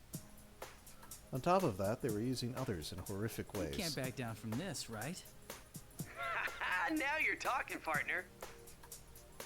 Yosuke and I continued to talk. We know that we're getting closer and closer to a battle with an enemy we haven't even seen yet. There's only one thought in my mind. No matter what kinds of hardship await us on our path, we'll continue to fight on. As long as we have friends that will walk the path alongside us. Nanako watches me talk on my cell phone and smiles. You seem excited, big bro. I smile back at her innocent face before making a confident declaration. The investigation team is back in action.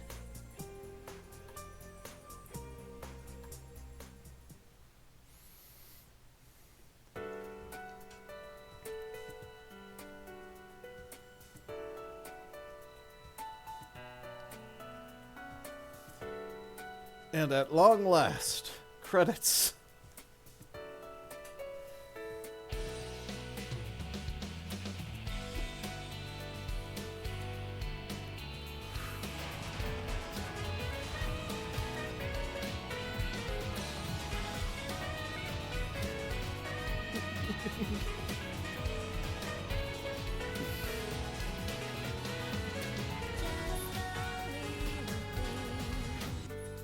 Yeah. I don't know if I'm jumping straight to Castlevania or doing a filler next week, but whatever we're doing, it's going to involve like vocal rest in comparison. Whew.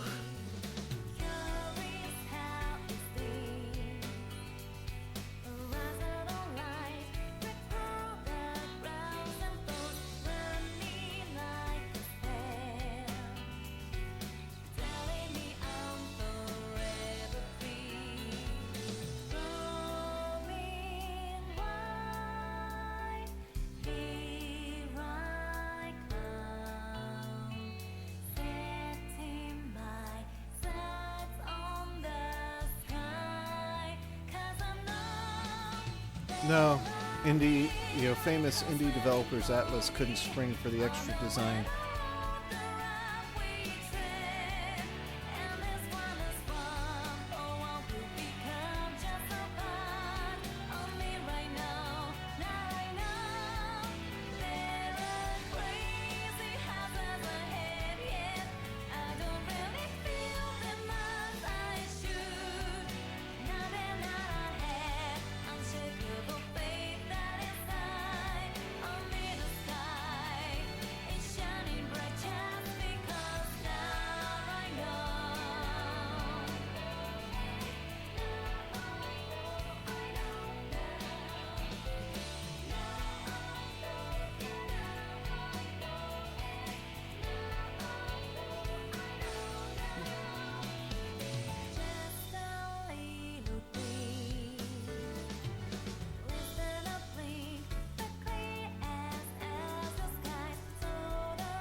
I have absolutely no idea how long these credits are going to be, so... What the heck? Let's load it up. Oh, we need to add Blue Sky onto the social command, don't we? Oh well, we'll get it for next time. So, in case you're wondering, my name is Drew, and I stream for Damage Control Blog.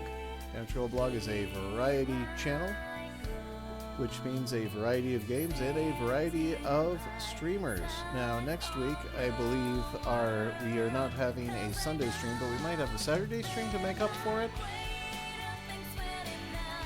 Is that still the plan, Silver? But next Monday, we'll be playing not Persona 4 Arena, something involving considerably less narrating.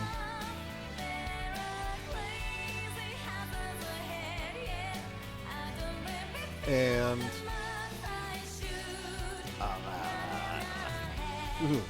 but anyways, Damage Control Blog is a blog, as the name implies, and whenever we are not streaming, we are blogging every day of the week. And that also means that if you want to get more than 0 seconds notice of when our stream goes online, definitely check out that blog, because we'll post hours in advance, except for a couple of rare occasions. And if you don't want to stake out the blog after you've done reading the awesome articles on it, waiting for that stream announcement, then you can get social media to do it for you. We have accounts on Facebook, Twitter, Blue Sky, and Mastodon that are all posting whenever we got something going on. And finally, well actually no, not finally, because there's 2 things left. If you're watching this VOD on YouTube, be sure to give that a like and subscribe. It's not because you're going to catch another part to this series, but because you're just going to catch more games.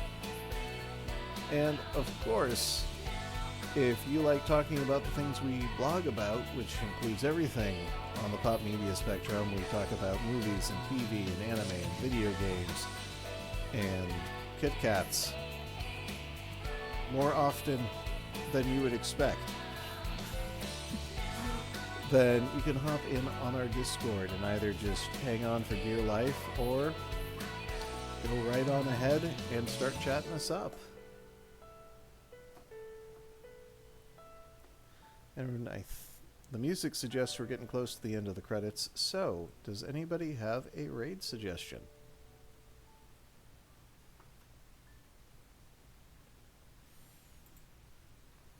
This program was brought to you by the following sponsors.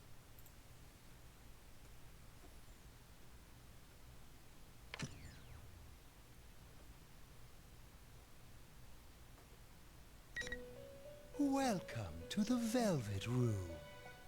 This place exists between dream and reality. And matter, and what for?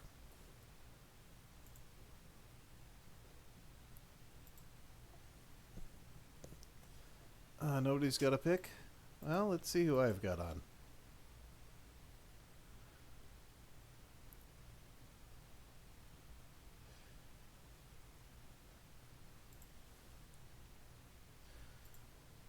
Does not appear to be quite the full deck that we had going last night, but we've got options.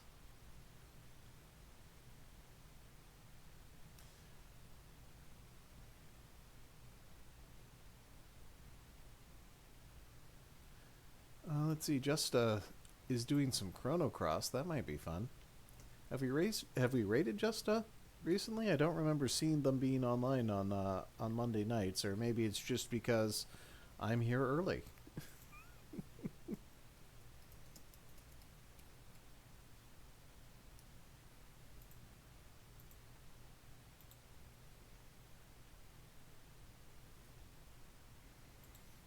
Alright, so on the assumption that they'll still be there when the raid triggers, off we go. So, thank you all for bearing with me through 31% of Persona 4 Arena's story mode. And there, we're running out of Persona 4 spin-offs to put on the channel. I think we've only got Q left at this point.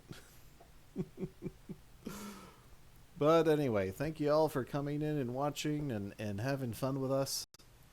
And I will see you later. Give Justa your best.